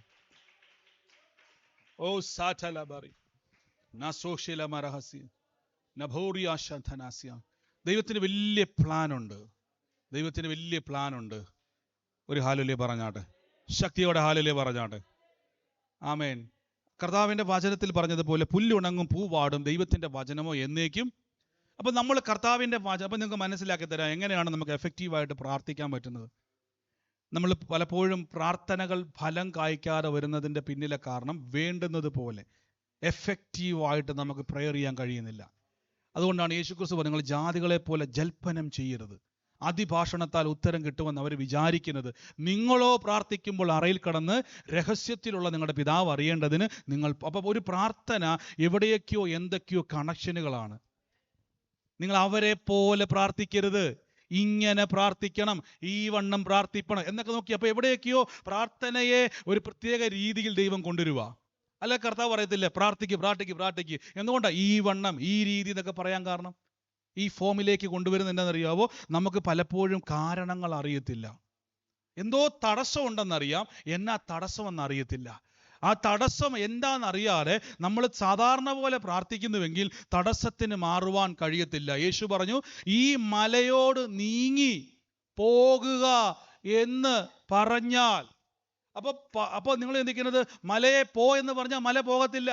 അതിന് തൊട്ടു മുമ്പിൽ യേശു പറഞ്ഞു, ഹൃദയത്തിൽ സംശയിക്കാതെ വിശ്വസിച്ചുകൊണ്ട്. എപ്പോഴും ഓർത്താണ്, വിശ്വസിക്കണമെങ്കിൽ അതിൻ്റെ അകത്തൊരു കാരണം വേണം. വിശ്വസിക്കുവാൻ എനിക്കൊരു വചനം വേണം. നമ്മൾ എന്തിലാ വിശ്വസിച്ചിരിക്കുന്നത്? വചനത്തിലാണ്. അപ്പൊ ഹൃദയത്തിൽ വചനം വിശ്വസിച്ചുകൊണ്ട് ആ മലയോട്, അപ്പൊ കണ്ടോ കണക്ഷൻ വന്നുകൊണ്ടോ? മലയെ പോന്ന് പറഞ്ഞാൽ മല എന്ത് ചെയ്യത്തില്ല? പോകത്തില്ല. മലയോട് പറയണമെങ്കിൽ ഹൃദയത്തിൻ്റെ അകത്ത് ആ മലയെ ഉടയ്ക്കുന്ന വചനം വേണം. ഇതിൻ്റെ അകത്ത് വിശ്വസിച്ചുകൊണ്ട് മലയോട് നീങ്ങാൻ പറഞ്ഞാൽ കറക്റ്റായിട്ട് കിട്ടും. മലയ്ക്ക് കിട്ടേണ്ടത് മലയ്ക്ക് കിട്ടിയ. ഞാനിപ്പോൾ പെട്ടെന്ന് മനസ്സിലാക്കാൻ പറയും. ഞാൻ കഴിഞ്ഞ ആഴ്ച പറഞ്ഞിരുന്നത്, നിങ്ങൾ ഇപ്പൊ ഒരു വ്യക്തി രോഗസൗഖ്യമാകാൻ വേണ്ടി പ്രാർത്ഥിക്കുക, രോഗം മാറാൻ വേണ്ടി പ്രാർത്ഥിക്കുക. ആ വ്യക്തികളൊക്കെ പോയിട്ട് ഞാൻ പറയുക, ഞെരുക്കത്തിരുന്നപ്പോൾ നിങ്ങൾക്ക് സാമ്പത്തിക അനുഗ്രഹത്തിന്റെ വചനം പറഞ്ഞ് പ്രാർത്ഥിച്ചാൽ അവിടെ എന്താ സംഭവിക്കുന്നത്? പ്രവർത്തിക്കുമോ? ഇല്ല. ഓരോന്നിനും ദൈവം ഓരോ വചനം തന്നിട്ടുണ്ട് നമുക്ക്. കുഷ്ഠരോഗിയായ നയമാനായ ഒരു മനുഷ്യൻ അവിടെ വന്നു എലീശയെ കാണാൻ വേണ്ടി. ഉടനെ എലീശയൊക്കെ വന്നിട്ട് പറഞ്ഞു, എനിക്ക് അവിടുത്തെ രാജാവ് കൊടുത്തിട്ട് ലെറ്ററുണ്ട്, പറഞ്ഞു ഇതുപോലെ ഇദ്ദേഹത്തിന് രോഗമാണ്, പ്രാർത്ഥിക്കണം എന്ന് പറഞ്ഞു വിട്ടു. ഏലീശ വന്നിട്ട് പ്രാർത്ഥിച്ചില്ല, പകരം പറഞ്ഞു അവിടെ പോയിട്ട് എന്ത് ചെയ്യുക, നീ എത്രയാ 7 വട്ടം നീ എന്ത് ചെയ്യുക, യോർദാനിൽ പോയിട്ട്. ഉടനെ അദ്ദേഹം ചോദിക്കാം, നയമാൻ പറയും, അവിടെ വെള്ളമില്ലാഞ്ഞിട്ടാണോ എന്നെ ഇങ്ങോട്ട്, ഞാൻ കരുതി നീ എൻ്റെ മേൽ കൈവച്ച് പ്രാർത്ഥിച്ച് എൻ്റെ രോഗം സൗഖ്യമാക്കുമെന്നാണ് ഓർത്തത്. പക്ഷെ എന്ത് ചെയ്തില്ല, പുള്ളി ദേഷ്യപ്പെടുക. നയമാൻ അധികാരമുണ്ട്, എല്ലാം ഉണ്ട്, പവറൊക്കെ ഉണ്ട്. ഉടനെ കൂടെയുള്ള ആൾക്കാർ പറയുകയാണ്, എലീശയുടെ പറയുകയാണ്, പിതാവ് പ്രവാചകൻ വലിയൊരു കാര്യം നിന്നോട് പറഞ്ഞിരിക്കുന്നു. കണ്ടോ? അപ്പൊ ഇദ്ദേഹം പറഞ്ഞത്, എന്തുകൊണ്ട് കൈവച്ച് പ്രാർത്ഥിച്ച് സൗഖ്യമാക്കുന്നില്ല, പകരം എന്നോടും വെള്ളത്തിൽ മുങ്ങാനാണ് പറഞ്ഞത്. കണ്ടോ വ്യത്യാസം? മനസ്സിലാകുന്നു. അപ്പൊ ചില കാര്യങ്ങൾ നമ്മൾ വേണ്ട രീതിയിൽ കൈകാര്യം ചെയ്തെങ്കിലേ അതിൻ്റെ മേൽ എഫക്റ്റ് ഉണ്ടാകത്തുള്ളൂ. നയമാൻ പറഞ്ഞത് കറക്റ്റ് അല്ലേ? എന്തുകൊണ്ട് പ്രവാചകൻ എൻ്റെ തലമേൽ കൈവച്ച് രോഗം സൗഖ്യമാക്കി കൂടാ? കഴിയുന്ന ആളല്ലേ ഇദ്ദേഹം, പറ്റുന്ന ആളാണ്. കാര്യം നമുക്കറിയാം, പഴയ നിയമത്തിൽ പ്രവാചകന്മാർ സൗഖ്യം കൊടുക്കുന്നുണ്ട്, മരിച്ചവരെ പോലും ഉയർപ്പിക്കുന്നുണ്ട് അവര്. പക്ഷെ എന്തുകൊണ്ട് ആ സമയത്ത് ചെയ്തില്ല? ഉടനെ കൂടെയുള്ളവർ പറയുകയാണ്, നമ്മുടെ പിതാവ് അല്ലെങ്കിൽ പ്രവാചകൻ വലിയൊരു കാര്യം പറഞ്ഞിരിക്കുന്നു എന്നോട്, അത് നീ ചെയ്താൽ, അങ്ങനെ ചെയ്താൽ, നോക്കിക്കേ, അങ്ങനെ ചെയ്താൽ നിന്റെ രോഗം മാറും. നയമാന് വേണമെങ്കിൽ തിരിഞ്ഞു പോകാം, ഓപ്ഷൻ നയമാൻ്റെയാണ്. വേണമെങ്കിൽ നിനക്ക് മടങ്ങിപ്പോകാം, യോർദാനിൽ ഇഷ്ടംപോലെ നദികൾ അവിടെ ഉണ്ട്, അവിടെ മുങ്ങാം. പക്ഷെ നീ പറഞ്ഞതുപോലെ ചെയ്താൽ, നോക്കി കറക്റ്റായിട്ട് ചെയ്താൽ, അവിടെ നയമാൻ 7 വട്ടം മുങ്ങി, 7-ാം വട്ടം എന്ത് ചെയ്തു? അവൻ്റെ ശരീരം ഒരു കുഞ്ഞിനെ പോലെ, പൈതലിനെ പോലെ സൗഖ്യമായി മാറി. എന്താണ് ഇവിടെ നിങ്ങൾ ബൈബിൾ മുഴുവൻ നോക്കിക്കേ, എല്ലാത്തിൻ്റെ പിന്നിൽ അതിനെ കൈകാര്യം ചെയ്യേണ്ട രീതി ദൈവം പറഞ്ഞിട്ടുണ്ട്. ഇത് ആത്മാവിൽ അതിനെ കണക്ട് ചെയ്തെങ്കിൽ മാത്രമേ ഉള്ളൂ നമുക്കത് കറക്റ്റായിട്ട് കൊണ്ടുപോകാൻ പറ്റത്തുള്ളൂ. ഇനി ആത്മാവിൽ കണക്ട് ചെയ്യാൻ എല്ലാവർക്കും കഴിയത്തില്ല. ആത്മാവിൻ്റെ വെളിപ്പാട് നമുക്ക് എല്ലാവർക്കും കഴിയത്തില്ല, എല്ലാവർക്കും കഴിയും. നിങ്ങൾ അതിനുവേണ്ടി നിങ്ങൾ വില കൊടുക്കണം. അതിനുവേണ്ടി നിങ്ങൾ സ്പിരിച്വൽ ഐസിനെ എന്ത് ചെയ്യണം? കണക്ട് ചെയ്യണം. ഇന്ന കാര്യത്തെ മനസ്സിലാക്കണം. ഇല്ല എങ്കിൽ ഏറ്റവും നല്ല എളുപ്പ വഴി ദൈവവചനം കൊണ്ട് അതിനെ ഓപ്പറേറ്റ് ചെയ്യണം. ദൈവവചനത്താൽ അതിനെ ഓപ്പറേറ്റ് ചെയ്യണം. അപ്പോൾ വചനത്താൽ എങ്ങനെ ഓപ്പറേറ്റ് ചെയ്യുന്നത്? അതുകൊണ്ടാണ് യേശു പറഞ്ഞത്, ഹൃദയത്തിൽ സംശയിക്കാതെ വചനമാണ് വിശ്വാസം. അല്ലേ? നിങ്ങളിപ്പോൾ ഇവിടെ വന്നു, ഇത്രയും സമയം നിങ്ങൾ മണിക്കൂറുകൾ യാത്ര ചെയ്ത്, ഇപ്പോൾ എല്ലാവരും യാത്ര ചെയ്ത് വന്നവരുണ്ട്. അപ്പോൾ നിങ്ങൾ യാത്ര ചെയ്ത് വരുമ്പോൾ നിങ്ങളുടെ കോൺഫിഡൻസ് എന്തുവാ? ഇവിടെ വന്ന് പെട്രോൾ അടിച്ച് അല്ലെങ്കിൽ ഡീസൽ അടിച്ച് ഉള്ള ഷിഫ്റ്റ് മാറ്റി വെച്ച് നിങ്ങൾ വന്നത്, നിങ്ങളുടെ ഉള്ളത്തിൻ്റെ അകത്തൊരു വിശ്വാസമുണ്ടല്ലേ, ഇവിടെ എന്തോ എനിക്ക് കിട്ടും. ഒരു സ്തോത്രം പറഞ്ഞാട്ടെ, എനിക്ക് എന്തോ ലഭിക്കും. ഇതൊരു ഫെയ്ത്താണ്, നിങ്ങളെ പ്രേരിപ്പിക്കുന്ന ഒരു ഫെയ്ത്ത് ഉണ്ട്. ഈ ഫെയ്ത്തിനെ ഊട്ടി ഉറപ്പിക്കുന്നതാണ് കർത്താവിൻ്റെ വചനം. യേശുവിൽ വിശ്വസിക്കുന്നതുകൊണ്ടല്ലേ വരാൻ പറ്റിയത്? അല്ലേ വരുമോ നിങ്ങൾ? ഇല്ല. യേശുവിനെ വിശ്വസിക്കുന്നത് കൊണ്ടും വചനത്തിൽ വിശ്വസിക്കുന്നത് കൊണ്ടും നിങ്ങൾ വിശ്വസിക്കുകയാണ്, കർത്താവ് എനിക്ക് വേണ്ടി പ്രവർത്തിക്കും. അപ്പം മല മാറാൻ തയ്യാറായി നിൽക്കുമ്പോൾ നമ്മുടെ അകത്ത്, ഞാൻ പറഞ്ഞില്ലേ, ഈ പിശാചിനെ ഞാൻ ഉയർത്തുമൊന്നുമല്ല. നിങ്ങൾക്കറിയാം, പഴയ അപ്പോസ്തല പ്രവൃത്തി വായിക്കുന്ന സമയത്ത് അവിടെ എനിക്കൊന്ന് സ്കേവയാന്ന് തോന്നുന്നു, സ്കേവയുടെ 7 പുത്രന്മാരാണ് എനിക്ക് തോന്നുന്നത്. അവർ പറഞ്ഞ്, പൗലോസ് പ്രസംഗിക്കുന്ന യേശുവിൻ്റെ നാമത്തിൽ ഭൂതത്തോട് പുറത്തു പോകണം. ഭൂതം പറഞ്ഞു, ഞാൻ പോകത്തില്ല. കണ്ടോ? ഭൂതം യേശുവിൻ്റെ നാമം പറഞ്ഞ് റെഡിയായി പോകാൻ എല്ലാം പാക്ക് ചെയ്ത് നിൽക്കുക. പക്ഷെ പറഞ്ഞ രീതി മാറിപ്പോയി. പൗലോസ് പ്രസംഗിക്കുന്ന യേശുവിൻ്റെ നാമത്തിൽ പോകാൻ പറഞ്ഞപ്പോൾ പിശാച് പറഞ്ഞു, എനിക്ക് പൗലോസിനെ അറിയാം, യേശുവിനെ അറിയാം എന്ന് പറഞ്ഞുകൊണ്ട് പിശാച് വലിയ ആളുകൾ വിളിച്ചു, അവരെ ആക്രമിച്ചു, അവരെ വസ്ത്രം കീറി, അവരെ മുറിവേൽപ്പിച്ചു, ഓടിച്ചു കളഞ്ഞു. എന്നാൽ മറ്റൊരു ഭാഗത്ത് നോക്കിയാൽ മതി, യേശുക്രിസ്തുവിൻ്റെ കാലഘട്ടത്തിൽ തന്നെ പറയുന്നുണ്ട്, അവർ നിന്റെ നാമത്തിൽ ഒരുവൻ ഭൂതങ്ങളെ പുറത്താക്കുന്നു. കണ്ടോ? അപ്പൊ അവനും ഈ വ്യക്തി നമ്മൾ വ്യത്യാസം എന്തുവാ? അവരുപയോഗിക്കുന്ന ടേം വ്യത്യാസമുണ്ട്. അവൻ ഡയറക്റ്റ് യേശുവിൻ്റെ നാമം പറയുമ്പോൾ മറ്റവർ പറയാം പൗലോസ് പ്രസംഗിക്കണോ.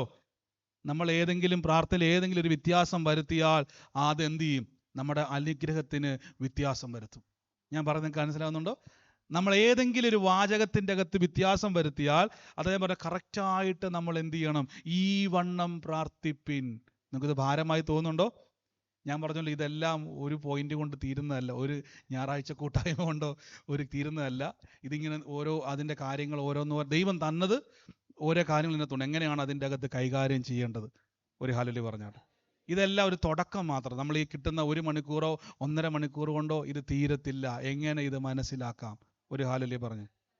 കഴിഞ്ഞ ദിവസം ഒരു സാക്ഷി ഞാൻ കേട്ടു. നിങ്ങൾ സൂമിൽ കാണുന്നവർക്കറിയാം, 17 വർഷമായിട്ട് നേഴ്സായിട്ടുള്ള സഹോദരിക്ക് ജോലിയില്ല. 17 വർഷമായിട്ടൊരു നേഴ്സിന് ജോലിക്ക് ഒരു കുഴപ്പമൊന്നുമില്ല. ഇന്നലത്തെ സാക്ഷ്യം ഞാൻ കേട്ടത്. 17 വർഷമായിട്ട് നേഴ്സാണ്, പക്ഷെ വീട്ടിൽ ഇരിക്കുക. ജോലിക്ക് പോകാൻ പറ്റുന്നില്ല. അവസ്ഥ അലച്ചു നോക്കി. കഴിഞ്ഞ ദിവസം പ്രാർത്ഥനയിൽ ഒരു ദിവസം ആ മകളുടെ പേര്, അതായത് കേട്ടുകൊണ്ടിരിക്കുന്ന ആരുടെയോ കസിനായിരുന്നത്, ആ മകളുടെ പേര് വെളിപ്പെട്ടിട്ട് പറയുകയാണ് അവളുടെ ജീവിതത്തിലെ തടസ്സം മാറുക എന്ന് പറഞ്ഞപ്പോൾ കഴിഞ്ഞ ദിവസം പറഞ്ഞു അവൾക്ക് മിഡിൽ ഈസ്റ്റിലേക്ക് ഒരു ഓപ്പർച്യൂണിറ്റി തുറന്നു. 17 വർഷത്തിന് ശേഷം. ഇന്നലത്തെ യൂട്യൂബിൽ കിടപ്പുണ്ട് ആ സാക്ഷ്യം. കേട്ടായിരുന്നു അത്? ഇല്ല, യൂട്യൂബിൽ കിടപ്പുണ്ട് ആ സാക്ഷ്യം. അപ്പോൾ ഞാൻ ചിന്തിക്കുകയാണ്, 17 വർഷമായിട്ട് അവർ പ്രാർത്ഥിക്കാഞ്ഞിട്ടാണോ? അല്ല, 17 വർഷമായിട്ട് അവർ പ്രാർത്ഥന കയറിയൊന്നുമില്ല. അവരുടെ കസിൻ ഇത് കേട്ടുകൊണ്ടിരുന്നപ്പോൾ എൻ്റെ ആളാണ്, എൻ്റെ ഇന്ന കുടുംബത്തിലുള്ള പെൺകുട്ടിയാണ് അത് എന്നും പറഞ്ഞ് അവരെ ഇത് കേൾപ്പിച്ചു. അവരത് ഏറ്റെടുത്തു, അവരത് വിശ്വസിച്ചു. അതിനുശേഷം 1 മാസത്തിനുള്ളിൽ 17 വർഷമായിട്ട് നടക്കാത്തത് നടന്നു. പറഞ്ഞ ആളുടെ മിടുക്കാണോ അത്? പ്രവചനം പറഞ്ഞ ആളുടെ മിടുക്കാണോ? അല്ല. ദൈവം ചില കാര്യങ്ങൾ തൊടേണ്ടതുപോലെ തൊട്ട് കഴിഞ്ഞാൽ എപ്പോഴും നമുക്കറിയത്തില്ല എവിടെയാണ് ഈ ബ്ലോക്ക്, നമുക്കറിയത്തില്ല. അതിനെ കറക്റ്റായിട്ട് തൊടണമെങ്കിൽ നിങ്ങൾ കർത്താവിൻ്റെ സന്നിധിയിൽ കറക്റ്റായിട്ട്, നമ്മൾ ചിലതുപോലെ നിങ്ങൾ ചിന്തിക്കുന്ന പോലെ കർത്താവിൻ്റെ നിൽക്കുക എന്ന് പറഞ്ഞാൽ വലിയ പാടുള്ള കാര്യമൊന്നുമല്ല. നമ്മളെപ്പോഴും നമ്മുടെ ഫോക്കസ് കർത്താവേ ദൈവഹിതം എൻ്റെ ജീവിതത്തിൽ നിറവേറണം. നമ്മുടെ മെയിൻ പ്രാർത്ഥന അതായിരിക്കണം.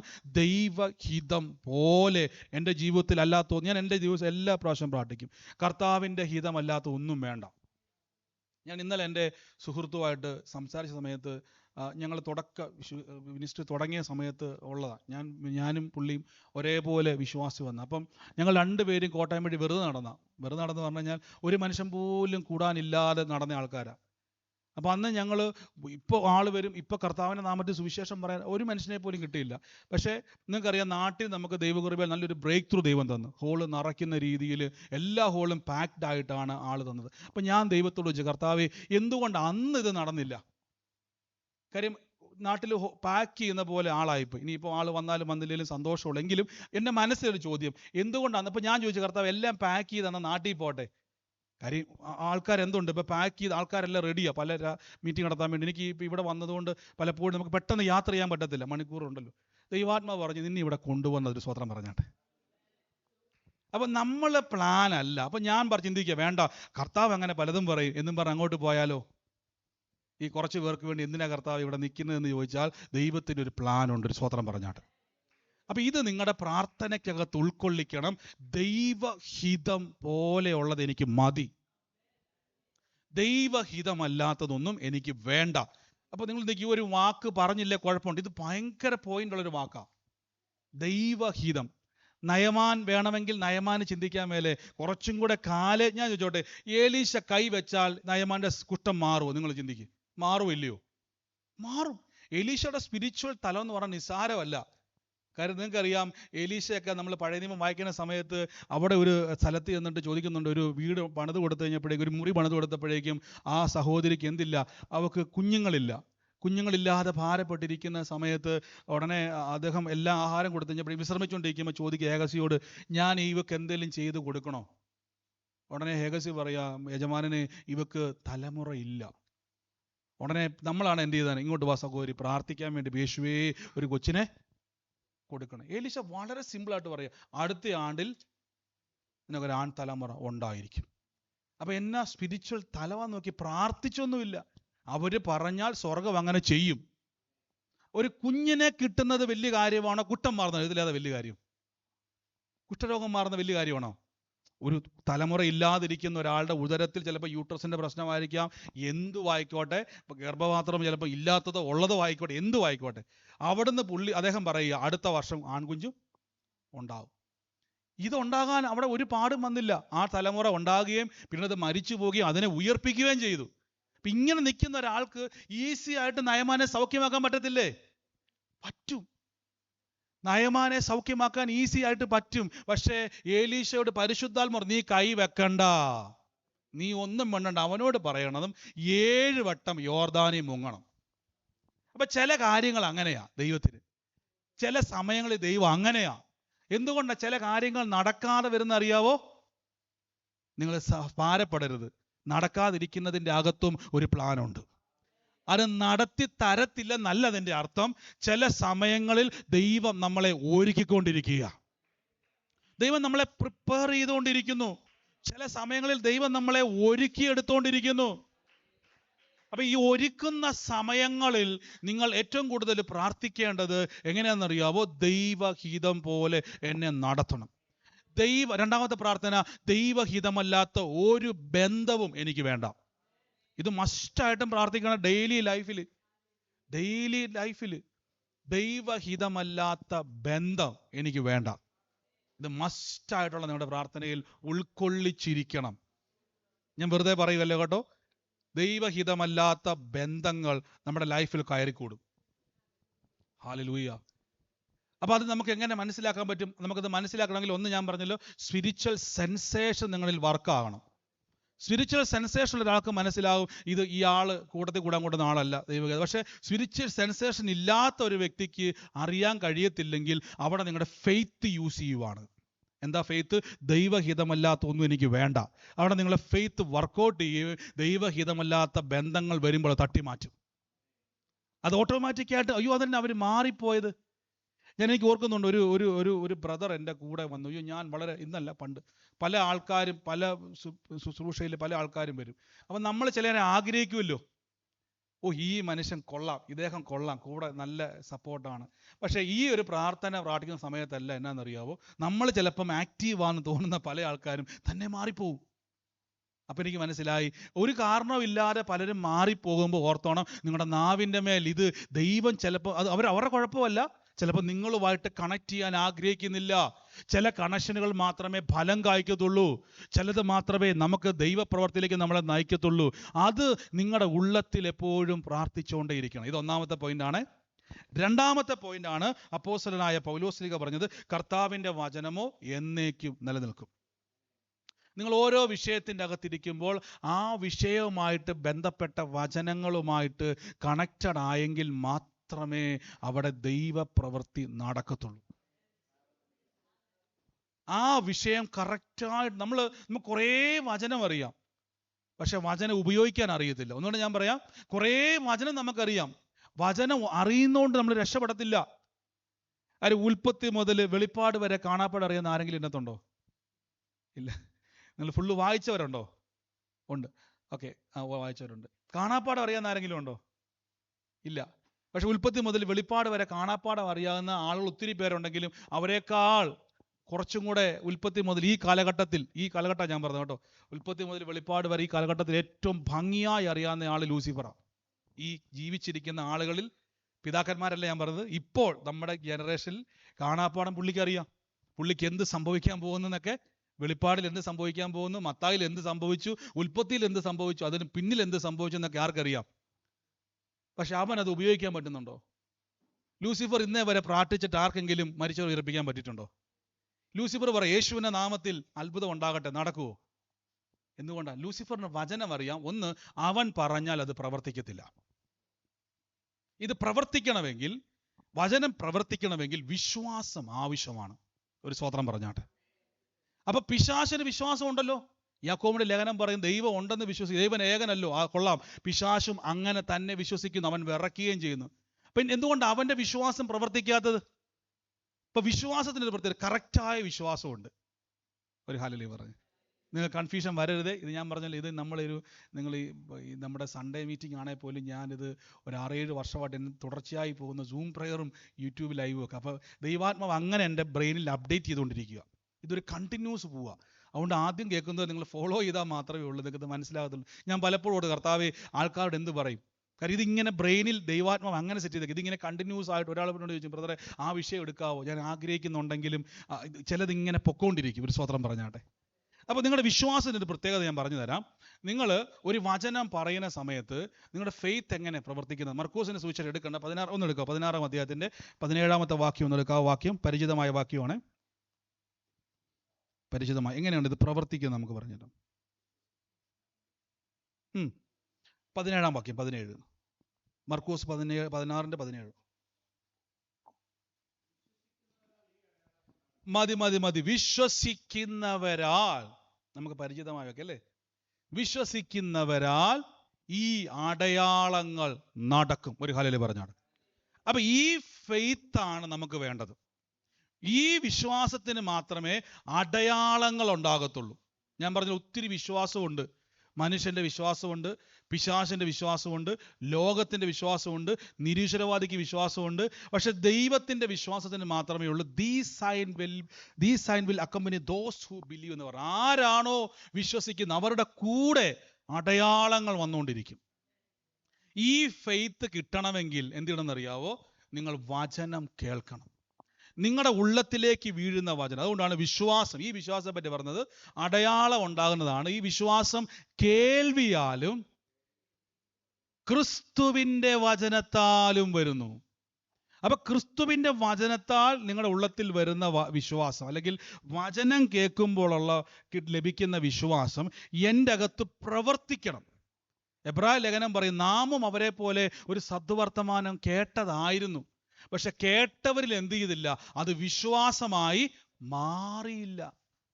കണ്ടോ? അപ്പൊ കേൾക്കുന്ന വചനം ദൈവപ്രവൃത്തിയിലേക്ക് പോകുന്ന രീതിയിലേക്ക് അത് വിശ്വാസമായിട്ട് എന്ത് ചെയ്യണം? മാറണം. ഒരു സ്തോത്രം പറഞ്ഞാട്ടെ. അപ്പൊ ഇങ്ങനെ മാറണമെങ്കിൽ നമ്മുടെ അകത്തൊരു പ്രോസസ്സ് നടക്കുന്നുണ്ട് ഹൃദയത്തിൽ.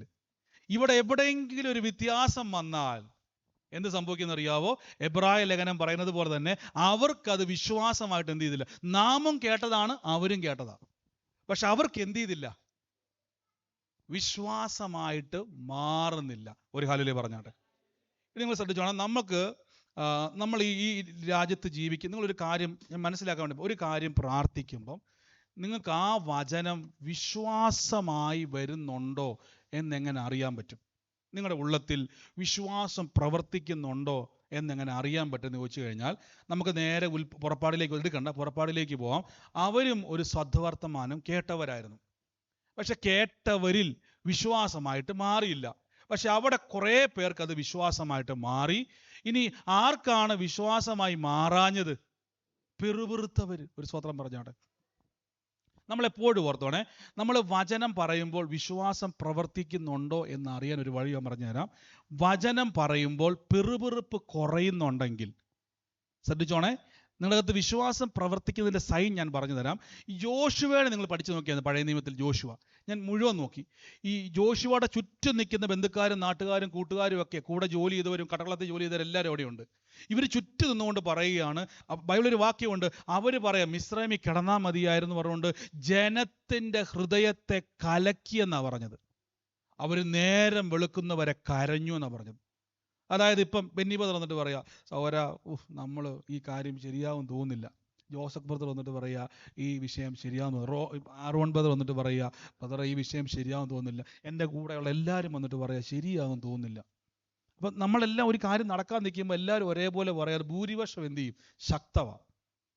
അപ്പോൾ അന്നത്തെ മിസ്രൈമിലെ കൂടാരത്തിൽ നിന്ന് പുറപ്പെട്ട ജനം മൊത്തം ഒരു രാത്രി മൊത്തം ഹൃദയം തകർന്ന് അവർ കരഞ്ഞു വിലപിച്ചു. ഇതിലും ഭേദം അവിടെ കിടന്നാൽ മതിയായിരുന്നു. ഉടനെ മോശയും യോശുവയൊക്കെ പറഞ്ഞൊരു വാക്കുണ്ട്, നിങ്ങൾ എന്തിന് ജനത്തിൻ്റെ ഹൃദയത്തെ കലക്കുന്നു? കണ്ടോ? അപ്പൊ എന്തുകൊണ്ടാണ് ജോഷുവെ, നിങ്ങൾക്ക് കാലേബിനും ജോഷുവയ്ക്കും എന്താ കലങ്ങാത്തത്? നിങ്ങൾക്ക് ചെവിക്കാത്തതൊന്നും കയറുന്നൊന്നും ഇല്ലേ? നിങ്ങൾക്ക് മാത്രമല്ല ഞങ്ങൾ ഈ പറഞ്ഞൊന്നും പിടികിട്ടാത്തത്? അവർ പറയും, ഞങ്ങൾക്ക് നിങ്ങളെപ്പോലെ കലങ്ങാൻ പറ്റുന്നില്ല, പകരം ഞങ്ങളുടെ അകത്തിരിക്കുന്ന വിശ്വാസം പറയുക കാനാൻ കിട്ടുമെന്ന്. അപ്പൊ കൺഫർമേഷൻ കയറുന്നതിന് മുമ്പേ കിട്ടിയത് കൊണ്ട് ഇവന് കരച്ചിൽ വരുന്നില്ല, ഇവന് പിറുപിറുക്കാൻ പറ്റുന്നില്ല. കാര്യം ഇവന്റെ അകത്ത് എന്ത് പ്രവർത്തിക്കാൻ തുടങ്ങി? കിട്ടുമെന്ന വിശ്വാസം പ്രവർത്തിക്കാൻ തുടങ്ങി. അപ്പൊ കിട്ടുമെന്ന വിശ്വാസം മറ്റവന് വരാത്തത് കൊണ്ട് അവൻ നോക്കുമ്പോഴല്ല അനാക്യമല്ലനെയും അതും ഇതുമൊക്കെ കാണുന്നത്. ഇവന് കരയാൻ വരുന്നുള്ളൂ. ഇപ്പൊ നിങ്ങൾക്ക് മനസ്സിലായോ? വിശ്വാസം നിങ്ങളിൽ ഇതുപോലൊക്കെ തന്നെയാ. വിശ്വാസം പ്രവർത്തിക്കുമ്പോൾ നമ്മുടെ സങ്കടം കുറയും. വിശ്വാസം പ്രവർത്തിക്കുന്നുണ്ടെങ്കിൽ നമ്മുടെ ദുഃഖങ്ങൾ കുറയും, ടെൻഷൻ കുറയും, ഭാരം കുറയും. ഇത് കുറയുമ്പോൾ ഓർത്തോണം വിശ്വാസം വർദ്ധിക്കുന്നുണ്ട്. ഇപ്പൊ നിങ്ങൾക്ക് മനസ്സിലായോ?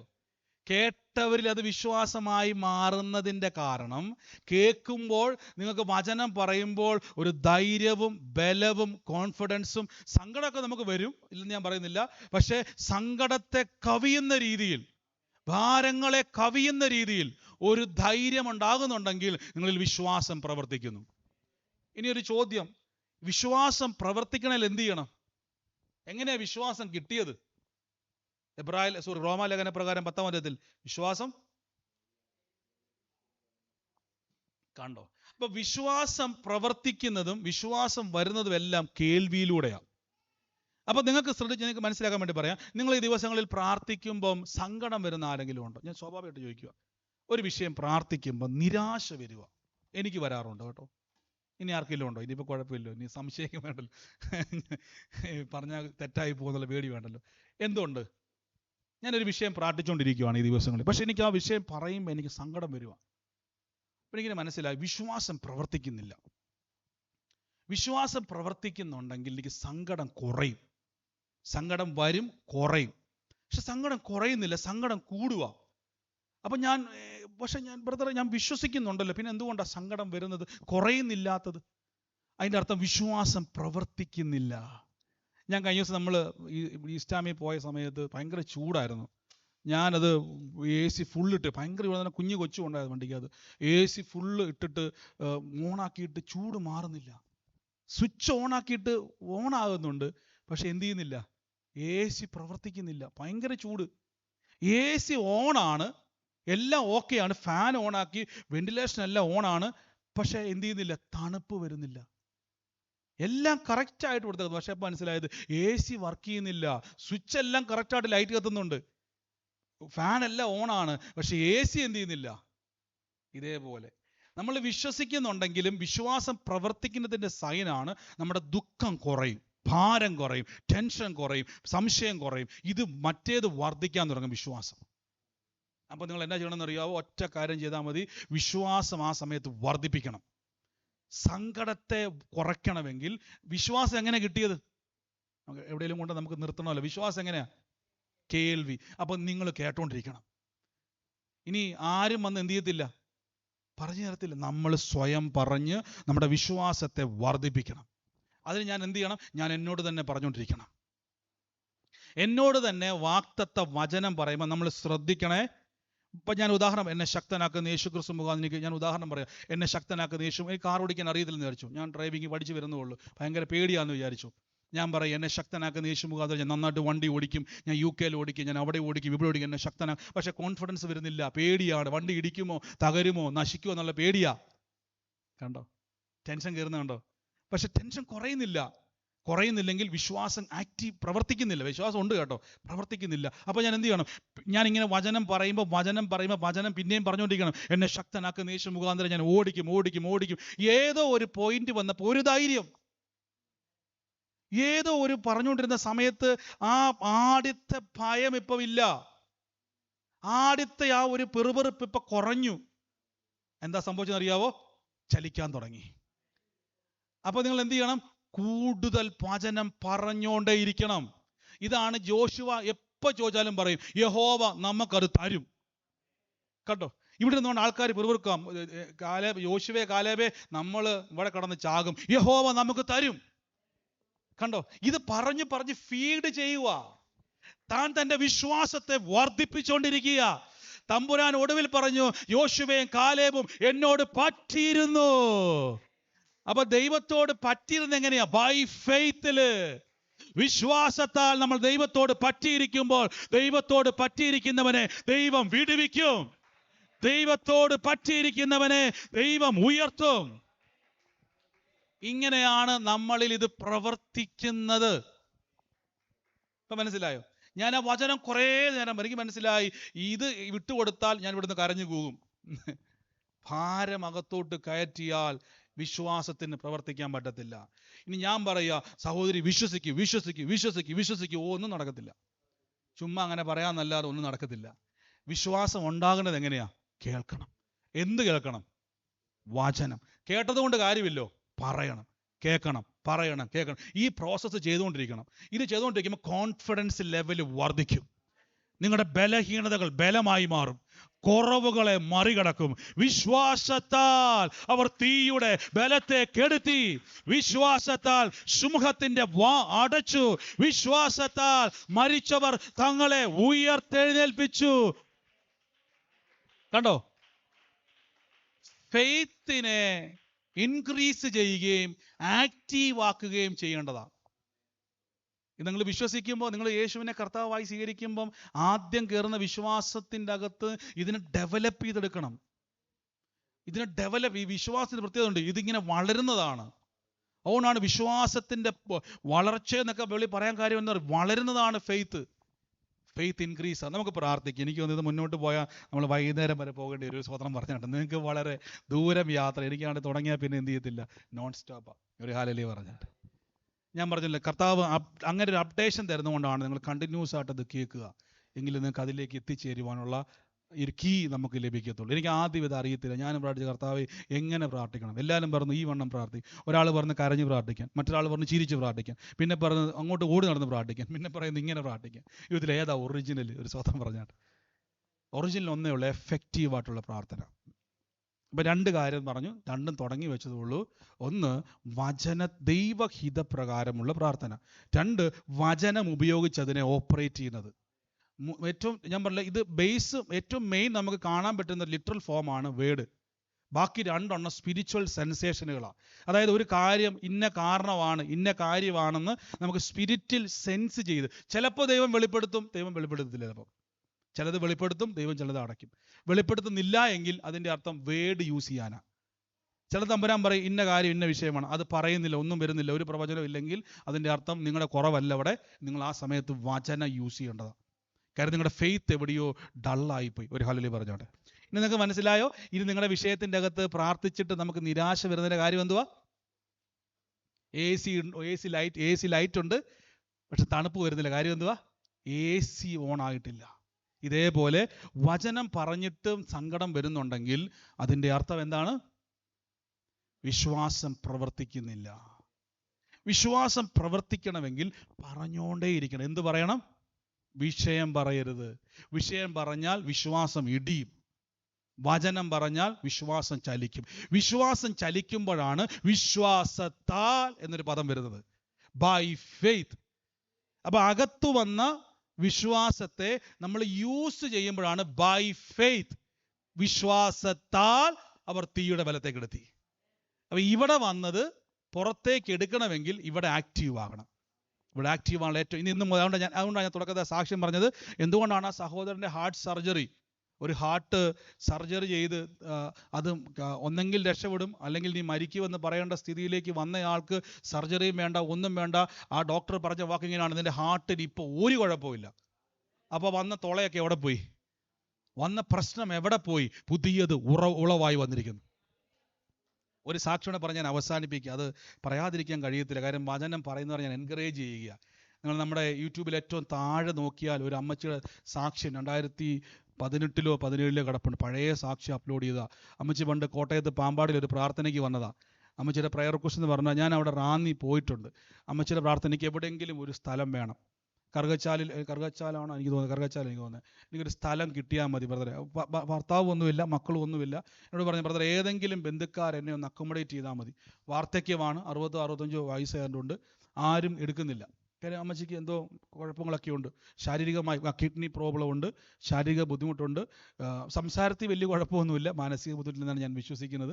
അപ്പോൾ എങ്ങനെയോ കറങ്ങിത്തിരിഞ്ഞ് അമ്മച്ചിയുടെ പ്രാർത്ഥനയ്ക്ക് വന്ന് വലിയ പേപ്പർ നിറച്ചും പ്രാർത്ഥന റിക്വസ്റ്റും ഒക്കെ അവിടെ വന്നത്. അപ്പോൾ ഒരു ദിവസം ഞാൻ റാന്നി പോയപ്പം ഞാൻ വിളിച്ചു, അമ്മച്ചി ഇവിടെ എങ്ങനെ ഉണ്ടോ? അപ്പോൾ കണ്ടു കിട്ടി. അമ്മച്ചി പറഞ്ഞപ്പോൾ ആ സ്ഥലം കിട്ടിയാൽ കൊള്ളാം. നോക്കുമ്പം സർക്കാരിൻ്റെ സ്ഥലമാണ് അത് ഞാൻ പ്രാർത്ഥിച്ചുകൊണ്ടിരിക്കുക, ബ്രദർ എനിക്ക് വേണ്ടി എന്ത് ചെയ്യണം? അപ്പോൾ നിങ്ങൾ എന്നാ പറയാനാ? ഞാൻ പറഞ്ഞു, അമ്മച്ചി നമുക്ക് പ്രാർത്ഥിക്കാം, ദൈവം ഒരു നല്ല സ്ഥലം തരട്ടെ. അപ്പോൾ അമ്മച്ചിയുടെ പ്രാർത്ഥനാ വിഷയം അതാണ്. അത് ചോദ്യം ഇതാണ്, എവിടെയെങ്കിലും മരിക്കാറായ കാര്യം 2008 മുതൽ ചികിത്സയിലാണ്, കിഡ്നി പേഷ്യൻ്റാണ്. അപ്പോൾ എവിടെയെങ്കിലും കുറച്ച് ആരോഗ്യം കുറഞ്ഞുകൊണ്ടിരിക്കുമല്ലോ, എവിടെയെങ്കിലും ചായ്പി കിടന്നാൽ മതി. ഇവിടെ ആരുമില്ല, എവിടെയും കിടന്ന് മരിക്കണമല്ലോ. ബന്ധുക്കാരെല്ലാം ഓടിച്ചുകൊണ്ടിരിക്കുക. ഒന്നെങ്കിൽ ഏതെങ്കിലും ബന്ധുക്കാർക്ക് ഒരു കരുണ തോന്നാൻ വേണ്ടി പ്രാർത്ഥിക്കണം, അല്ലെങ്കിൽ എനിക്ക് സ്വന്തമായിട്ടൊരു വീട് അവിടെ കിടന്ന് മരിക്കാൻ വേണ്ടി. അതിന് സ്ഥലമൊന്നുമില്ല. ഇതായിരുന്നു പ്രാർത്ഥനാ വിഷയം. ഞങ്ങൾ വരുന്ന സമയത്തെല്ലാം പ്രാർത്ഥിക്കും, കർത്താവേ. അമ്മച്ചി വരുന്ന സമയത്തെല്ലാം ഇത് മാറാൻ വേണ്ടി പ്രാർത്ഥിക്കും, വീട് കിട്ടാൻ വേണ്ടി പ്രാർത്ഥിക്കും, എങ്ങനെയൊക്കെ ബന്ധുക്കാർക്ക് കരുണ വന്നാൻ വേണ്ടി പ്രാർത്ഥിക്കും. പക്ഷെ ആർക്കും കരുണയില്ല. ഒരു ദിവസം പ്രസംഗിച്ചുകൊണ്ടിരിക്കുന്ന സമയത്ത് അമ്മച്ചി കയറി വന്നു, നേരെ വന്നിട്ട് മൈക്കെ പിടിക്കാൻ നോക്കാം. ഞാൻ എന്നാ പറ്റി? ഞാൻ പറഞ്ഞു, നമ്മൾ പ്രാർത്ഥിക്കുന്നുണ്ടല്ലോ, എനിക്കൊരു കാര്യം പറയാനുണ്ട്. കുറേ ഫയലും പേപ്പറും ഒക്കെ ആയിട്ട് വന്നിട്ട് മൈക്ക് മേടിച്ചു. അമ്മച്ചി മേടിച്ചിട്ട്, ബ്രദറെ എന്നോടൊന്നും തോന്നരുത്, അമ്മച്ചി സാക്ഷ്യം പറയുക. അത്രയും പ്രായമുള്ള അമ്മച്ചിയാണ്ടാ ഞാൻ അങ്ങനെ അനുവദിച്ച് തന്നെ.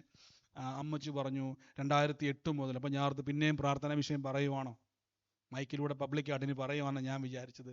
2008 മുതൽ ഞാൻ കിഡ്നി പേഷ്യൻ്റ് ആയിരുന്നു. ഡോക്ടറാണ് മരുന്ന് മേടിച്ചു തരുന്നത്. ഡോക്ടർക്ക് സഹതാപം തോന്നിയിട്ട് ഡോക്ടർ കൺസൾട്ടൻ്റ് ചെല്ലുന്ന സമയത്ത് ഡോക്ടർ പറയും, അമ്മച്ചി ചെക്കപ്പിന് ചെല്ലും. അപ്പം മരുന്ന് മേടിക്കാൻ പൈസ ഇല്ലാത്ത ഡോക്ടർ കൊടുക്കുക. നല്ല ഡോക്ടറായിരുന്നു.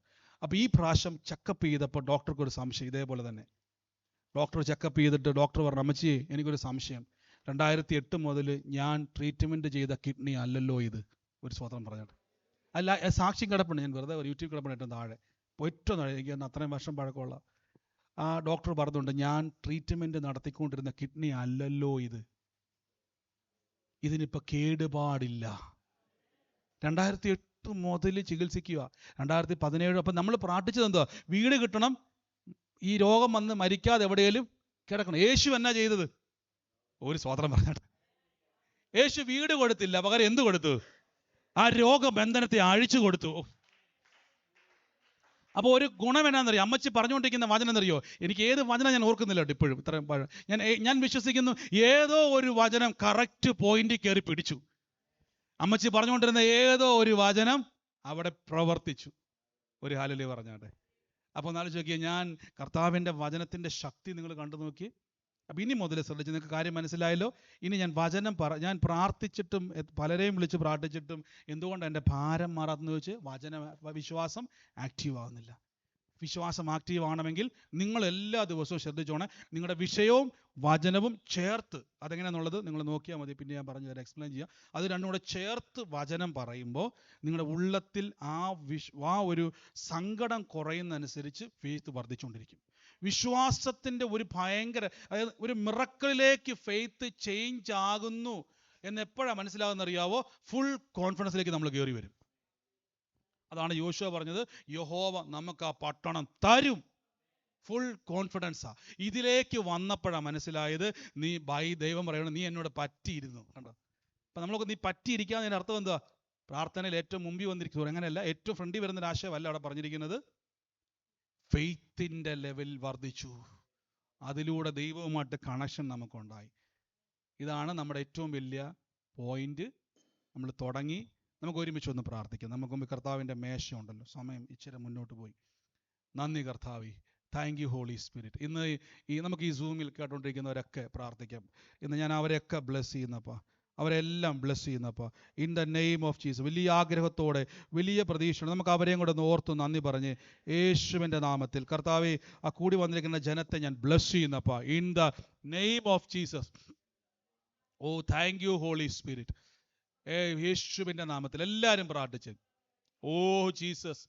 എൻ്റെ ഉള്ളത്തിൽ പരിശുദ്ധാത്മാവ് പറയാണ്, മിനി എന്ന് പറയുന്ന ഒരു സഹോദരിയുടെ മകനെ ദൈവം തൊടുക. ജിതിൻ എന്നാണ് അവൻ്റെ പേര്. ഇന്ന് ആ മകനും ഈ ഒരു വ്യക്തിയുമായി ബന്ധപ്പെട്ടത് ആരാണോ ഇത് സൂമിലോ ഇതിന് ശേഷം ലൈവിലോ യൂട്യൂബിലോ കാണുന്നത്, ഇന്ന് ഏറ്റെടുത്തോ. ആ രണ്ടുപേരെയും ബന്ധപ്പെടുത്തി കർത്താവ് പറയുകയാണ്, ആ ഭവനത്തിൻ്റെ അകത്ത് നിങ്ങൾ വല്ലാതെ വേദന അനുഭവിക്കുക, പല ചോദ്യങ്ങളുടെ നടുവിലായിരിക്കുന്നത്. പരിശുദ്ധാത്മാവ് പറയുന്നു, മിനിയെയും മകനെ ജിതിനെയും ദൈവം സ്പർശിക്കാൻ വേണ്ടി പോവുക. ഓ യേശുവേ, in the name of Jesus. നന്ദി പറഞ്ഞ് ആ അതിരുകളൊന്ന് വിസ്താരമാകട്ടെ, നന്മ തുറക്കട്ടെ. ഇന്ന് ഈ സമയത്ത് രോഗികളായൊക്കെ ഭാരപ്പെടുന്നവർ കൈയെടുത്ത് വെച്ചിട്ട് പറ, രോഗം എൻ്റെ അവകാശമല്ല, സൗഖ്യം എൻ്റെ അവകാശം. പറഞ്ഞ് സൗഖ്യം എൻ്റെ അവകാശമാണ്. ഇത് ഇൻസ്റ്റന്റ് ക്രിയേറ്റീവ് മിറക്കിൾസ് കർത്താവ് നമുക്ക് വേണ്ടി ചെയ്യുക. പുതിയ അവയവങ്ങൾ ഉണ്ടായി വരട്ടെ, അത്ഭുതങ്ങൾ റിലീസ് ചെയ്യുന്നപ്പാ. ശരീരത്തിലെയും രക്തത്തിലെയും രോഗങ്ങളെ ക്യാൻസൽ ചെയ്ത് പ്രാർത്ഥിക്കുന്നു. ഓ റാൽഖാന സ്വൈറ്റ മനാസിയാൻറ്റലി. സിസ്റ്റർക്ക് വേണ്ടി പ്രാർത്ഥിച്ച് ഉദരത്തെ ഒന്ന് കൈവച്ച് എൻ്റെ ഉള്ളത്തിൽ കർത്താവ് പറയും, എന്തൊരു മിറക്കിൾ അവിടെ നടക്കുകയാ. In the name of Jesus. ഷാൽഖാന റാസ്മെന റിയാന്തരെ ഓ റാബ റിയാറ്റോർ ഷമകെലിയാന്തരെ. സ്വർഗത്തിലെ ദൈവം അതിൻ്റെ അകത്ത് എന്തോ ചെയ്യുകയാ. യേശുവിൻ്റെ നാമത്തിൽ ലെമോഷേറ്റല റിയാന്തരെ. ആ ഉദരത്തിൻ്റെ മേൽ ദൈവത്തിൻ്റെ ഒരു പ്രവൃത്തി വെളിപ്പെടുകയാ. റോഖാനാലാറിയ വാക്തത്വങ്ങൾ പുറത്തു വരട്ടെ യേശുവിന്റെ നാമത്തിൽ.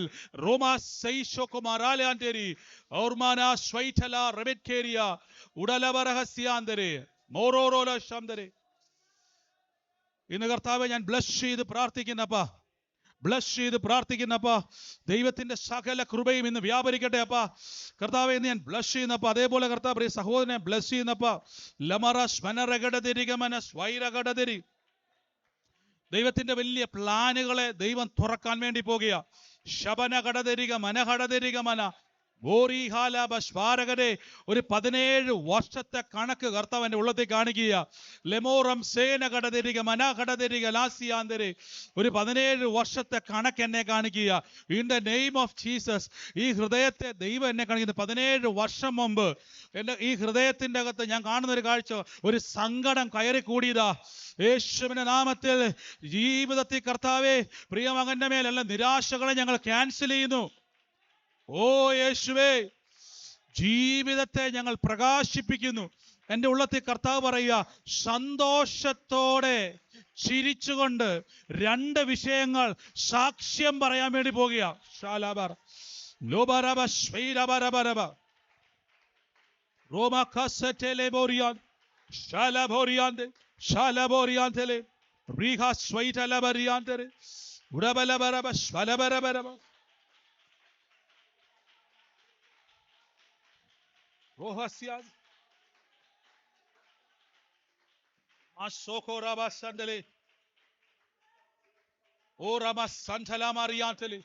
ലൈഫ് ചേഞ്ച് ആകട്ടെ. സ്പിരിച്വൽ ഡൈമെൻഷനുകൾ ചേഞ്ച് ആകട്ടെ. സ്പിരിച്വൽ ഡൈമെൻഷനുകൾ ചേഞ്ച് ആകട്ടെ. കർത്താവെ, പ്രൊഫറ്റിക്കൽ എൻകൗണ്ടറിലേക്കും സ്പിരിച്വൽ എൻകൗണ്ടറിലേക്കും കർത്താവെ ഈ പ്രിയമക്കൾ ചേഞ്ച് ആകട്ടെ.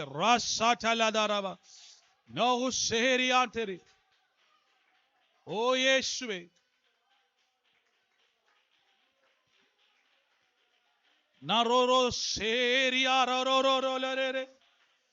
oh, in the name of Jesus.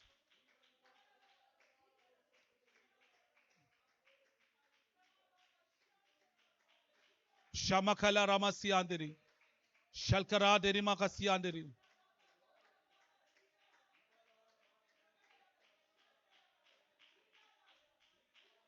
Rohala Basiandiri. Vimakarama spiritual ഡൈമെൻഷനുകൾ മൂവ് ചെയ്യട്ടെ. ആത്മമണ്ഡലങ്ങൾ തുറക്കട്ടെ. സ്പിരിച്വൽ ഐസ് ഓപ്പൺ ആയി വരട്ടെ. യേശുവേ,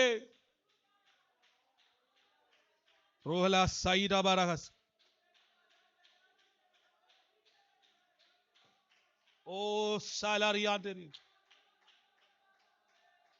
In the name of Jesus.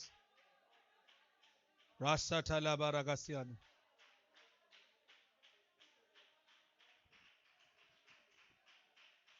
Oh Yeshua. Oh Yeshua. Shakala Variadri. Nani Yeshua.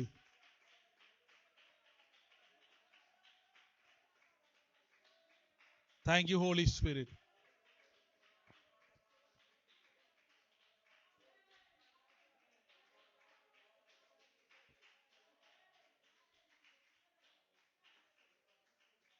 നന്ദി കർത്താവേ, നന്ദി കർത്താവേ, നന്ദി കർത്താവേ. ഞാനിന്ന് ബ്ലസ് ചെയ്ത് പ്രാർത്ഥിക്കുന്നപ്പം ഇതിൻ്റെ അകത്ത് ഇരിക്കുന്ന ആർക്കെങ്കിലുമായിട്ട് ബന്ധപ്പെട്ട് എൻ്റെ ഉള്ളത്തിൽ ഭർത്താവപ്പെട്ടത് ഇത് സൂമിലാണെന്ന് കരുത്തില്ല.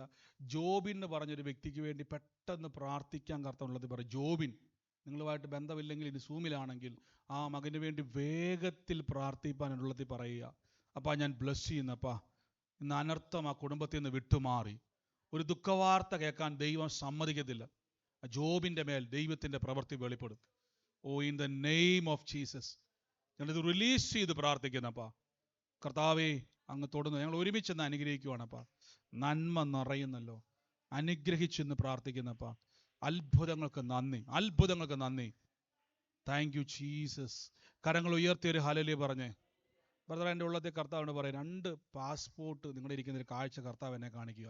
2 പാസ്പോർട്ട് ഇരിക്കുന്നൊരു കാഴ്ച, ഇപ്പോഴല്ല, ഉണ്ടോ എന്ന് എനിക്കറിയത്തില്ല. 2 പാസ്പോർട്ടുമായിട്ട് നിൽക്കുന്നൊരു കാഴ്ച കർത്താവ് എന്നെ കാണിച്ചുകൊണ്ടിരിക്കുക. അത് 2 രാജ്യങ്ങളുടെ ആയിട്ടാണ് കർത്താവ് എന്നെ കാണിക്കുന്നത്. ഷൽഖനാറി, അങ്ങനെ ഒരു കാഴ്ച കർത്താവ് എന്നെ കാണിക്കുക. ഞാൻ കാണുന്നൊരു കാഴ്ച, നിങ്ങളുടെ ജനനം സമയത്ത് ജനിച്ച ടൈം മുതൽ തന്നെ എൻ്റെ ഉള്ളത്തിൽ കർത്താവ് കാണിക്കുക.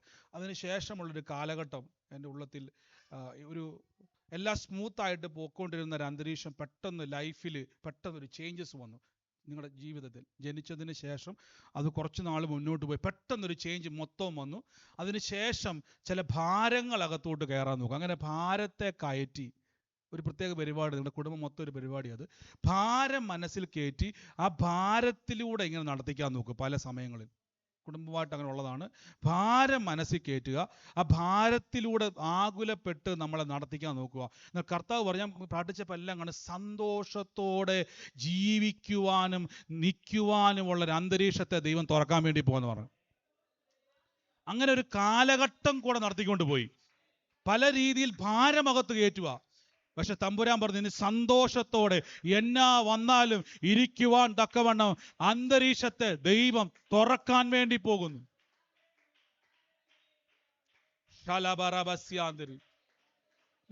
നിങ്ങളുടെ കുടുംബവുമായിട്ട് കണക്ട് ചെയ്ത് കർത്താവോട് പറയും, ഒരു വ്യക്തിയെ ദൈവം ബന്ധപ്പെടുത്തും. ആഷ്ലി എന്നൊരു പേര് കർത്താവ് എന്നെ കാണിക്കുക, ആ പേരൊന്ന് കുറിച്ച് വെച്ചോണേ. അങ്ങനെ ഒരു വ്യക്തിയുമായിട്ട് ബന്ധപ്പെടുത്തി ദൈവം ഒരു ചേഞ്ച് കൊണ്ടുവരാൻ വേണ്ടി ആ പേര് നോട്ട് ചെയ്തു കേട്ടോ. ആഷ്ലി എന്നുള്ള പേര് നോട്ട് ചെയ്തു. കർത്താവ് എനിക്കറിയത്തില്ല, അങ്ങനെ ചില വ്യക്തി ബന്ധങ്ങളിലൂടെ ദൈവം ചേഞ്ച് ചെയ്യിപ്പിക്കും. ചില ബന്ധങ്ങൾ നിങ്ങളെ കണക്ട് ചെയ്യും. അതിൽ ചില പേരുകളാണ് ആദ്യം പറഞ്ഞത്. രണ്ടാമത് പറഞ്ഞ ആഷ്ലി എന്നുള്ള പേര് ഒന്ന് നോട്ട് ചെയ്തോണേ. ചില കണക്ഷനുകളാണ്, അത് നോട്ട് ചെയ്ത് ഇപ്പം തന്നെ മറന്നു പോകരുത്, ഓർത്ത് വെച്ചോണേ. ചില ബന്ധങ്ങളാണ്. Thank you holy spirit. ചില മുഖാന്തിരങ്ങളാണ്. ഇപ്പം നിങ്ങളിവിടെ വരാനൊരു മുഖാന്തിരമായില്ലേ? ഒരു സൂം പ്രയറിൽ ഒരു നിഖിൽ ബ്രദർ ഒരു മുഖാന്തിരമായി. അതുപോലെ ചില മുഖാന്തിരങ്ങളാണ് ഈ പേരുകളൊക്കെ. In the name of Jesus. Thank you holy spirit. നമുക്ക് രോഗികളായി ഭാരപ്പെടുന്നവരുണ്ട്, കൈവച്ചു. ഇൻസ്റ്റന്റ് ക്രിയേറ്റീവ് മിറക്കിൾസ് റിലീസ് ചെയ്യുന്നപ്പാ. അത്ഭുതങ്ങളുടെ കർത്താവേ, ഞങ്ങൾ ഇപ്പോൾ തന്നെ തുറക്കുന്നപ്പാ. സൗഖ്യങ്ങൾ വ്യാപരിക്കുന്നല്ലോ.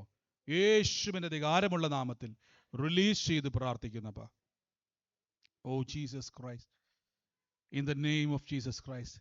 1851 എന്നൊരു നമ്പറുള്ളൊരു പാസ്പോർട്ട് കർത്താവ് എന്നെ കാണിച്ചുകൊണ്ടിരിക്കുക. ഈ കൂട്ടത്തിലോ ലൈവിലോ കാണുന്നവരുമായിട്ട് ബന്ധപ്പെട്ട് ആ പാസ്പോർട്ട് നമ്പറിൽ 18 എന്നും 51 എന്നുള്ള നമ്പർ കർത്താവ് എന്നെ അതിനകത്ത് കാണിച്ചുകൊണ്ടിരിക്കുക.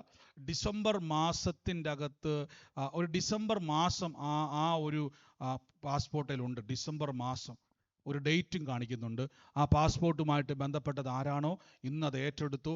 ദൈവത്താൽ ഒരു യാത്ര ദൈവം തുറക്കാൻ വേണ്ടി പോകാമെന്ന് പറഞ്ഞു.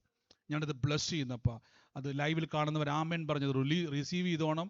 ദൈവത്തിൻ്റെ പരിശുദ്ധാത്മാവ് അത് തുറക്കുന്നപ്പോൾ thank you holy spirit. In the name of Jesus, യേശുവിൻ്റെ അധികാരമുള്ള നാമത്തിൽ തുറക്കുന്നപ്പോൾ നന്ദി കർത്താവേ, യേശുവിൻ്റെ നാമത്തിൽ തന്നെ ആമേൻ. കരങ്ങൾ ഉയർത്തി ഹല്ലേലൂയ പറഞ്ഞാട്ടെ. സമയം എപ്പോഴും പറക്കുന്നത് പോലെ പറന്നുകൊണ്ടിരിക്കുകയാണ്. ഒരു ഹല്ലേലൂയ പറഞ്ഞേ. നമുക്ക് പിന്നെയും കൂടാം, പിന്നെയും കർത്താവിൻ്റെ നാമത്തിൽ ഒരുമിച്ച് നമുക്ക് കൂടാം.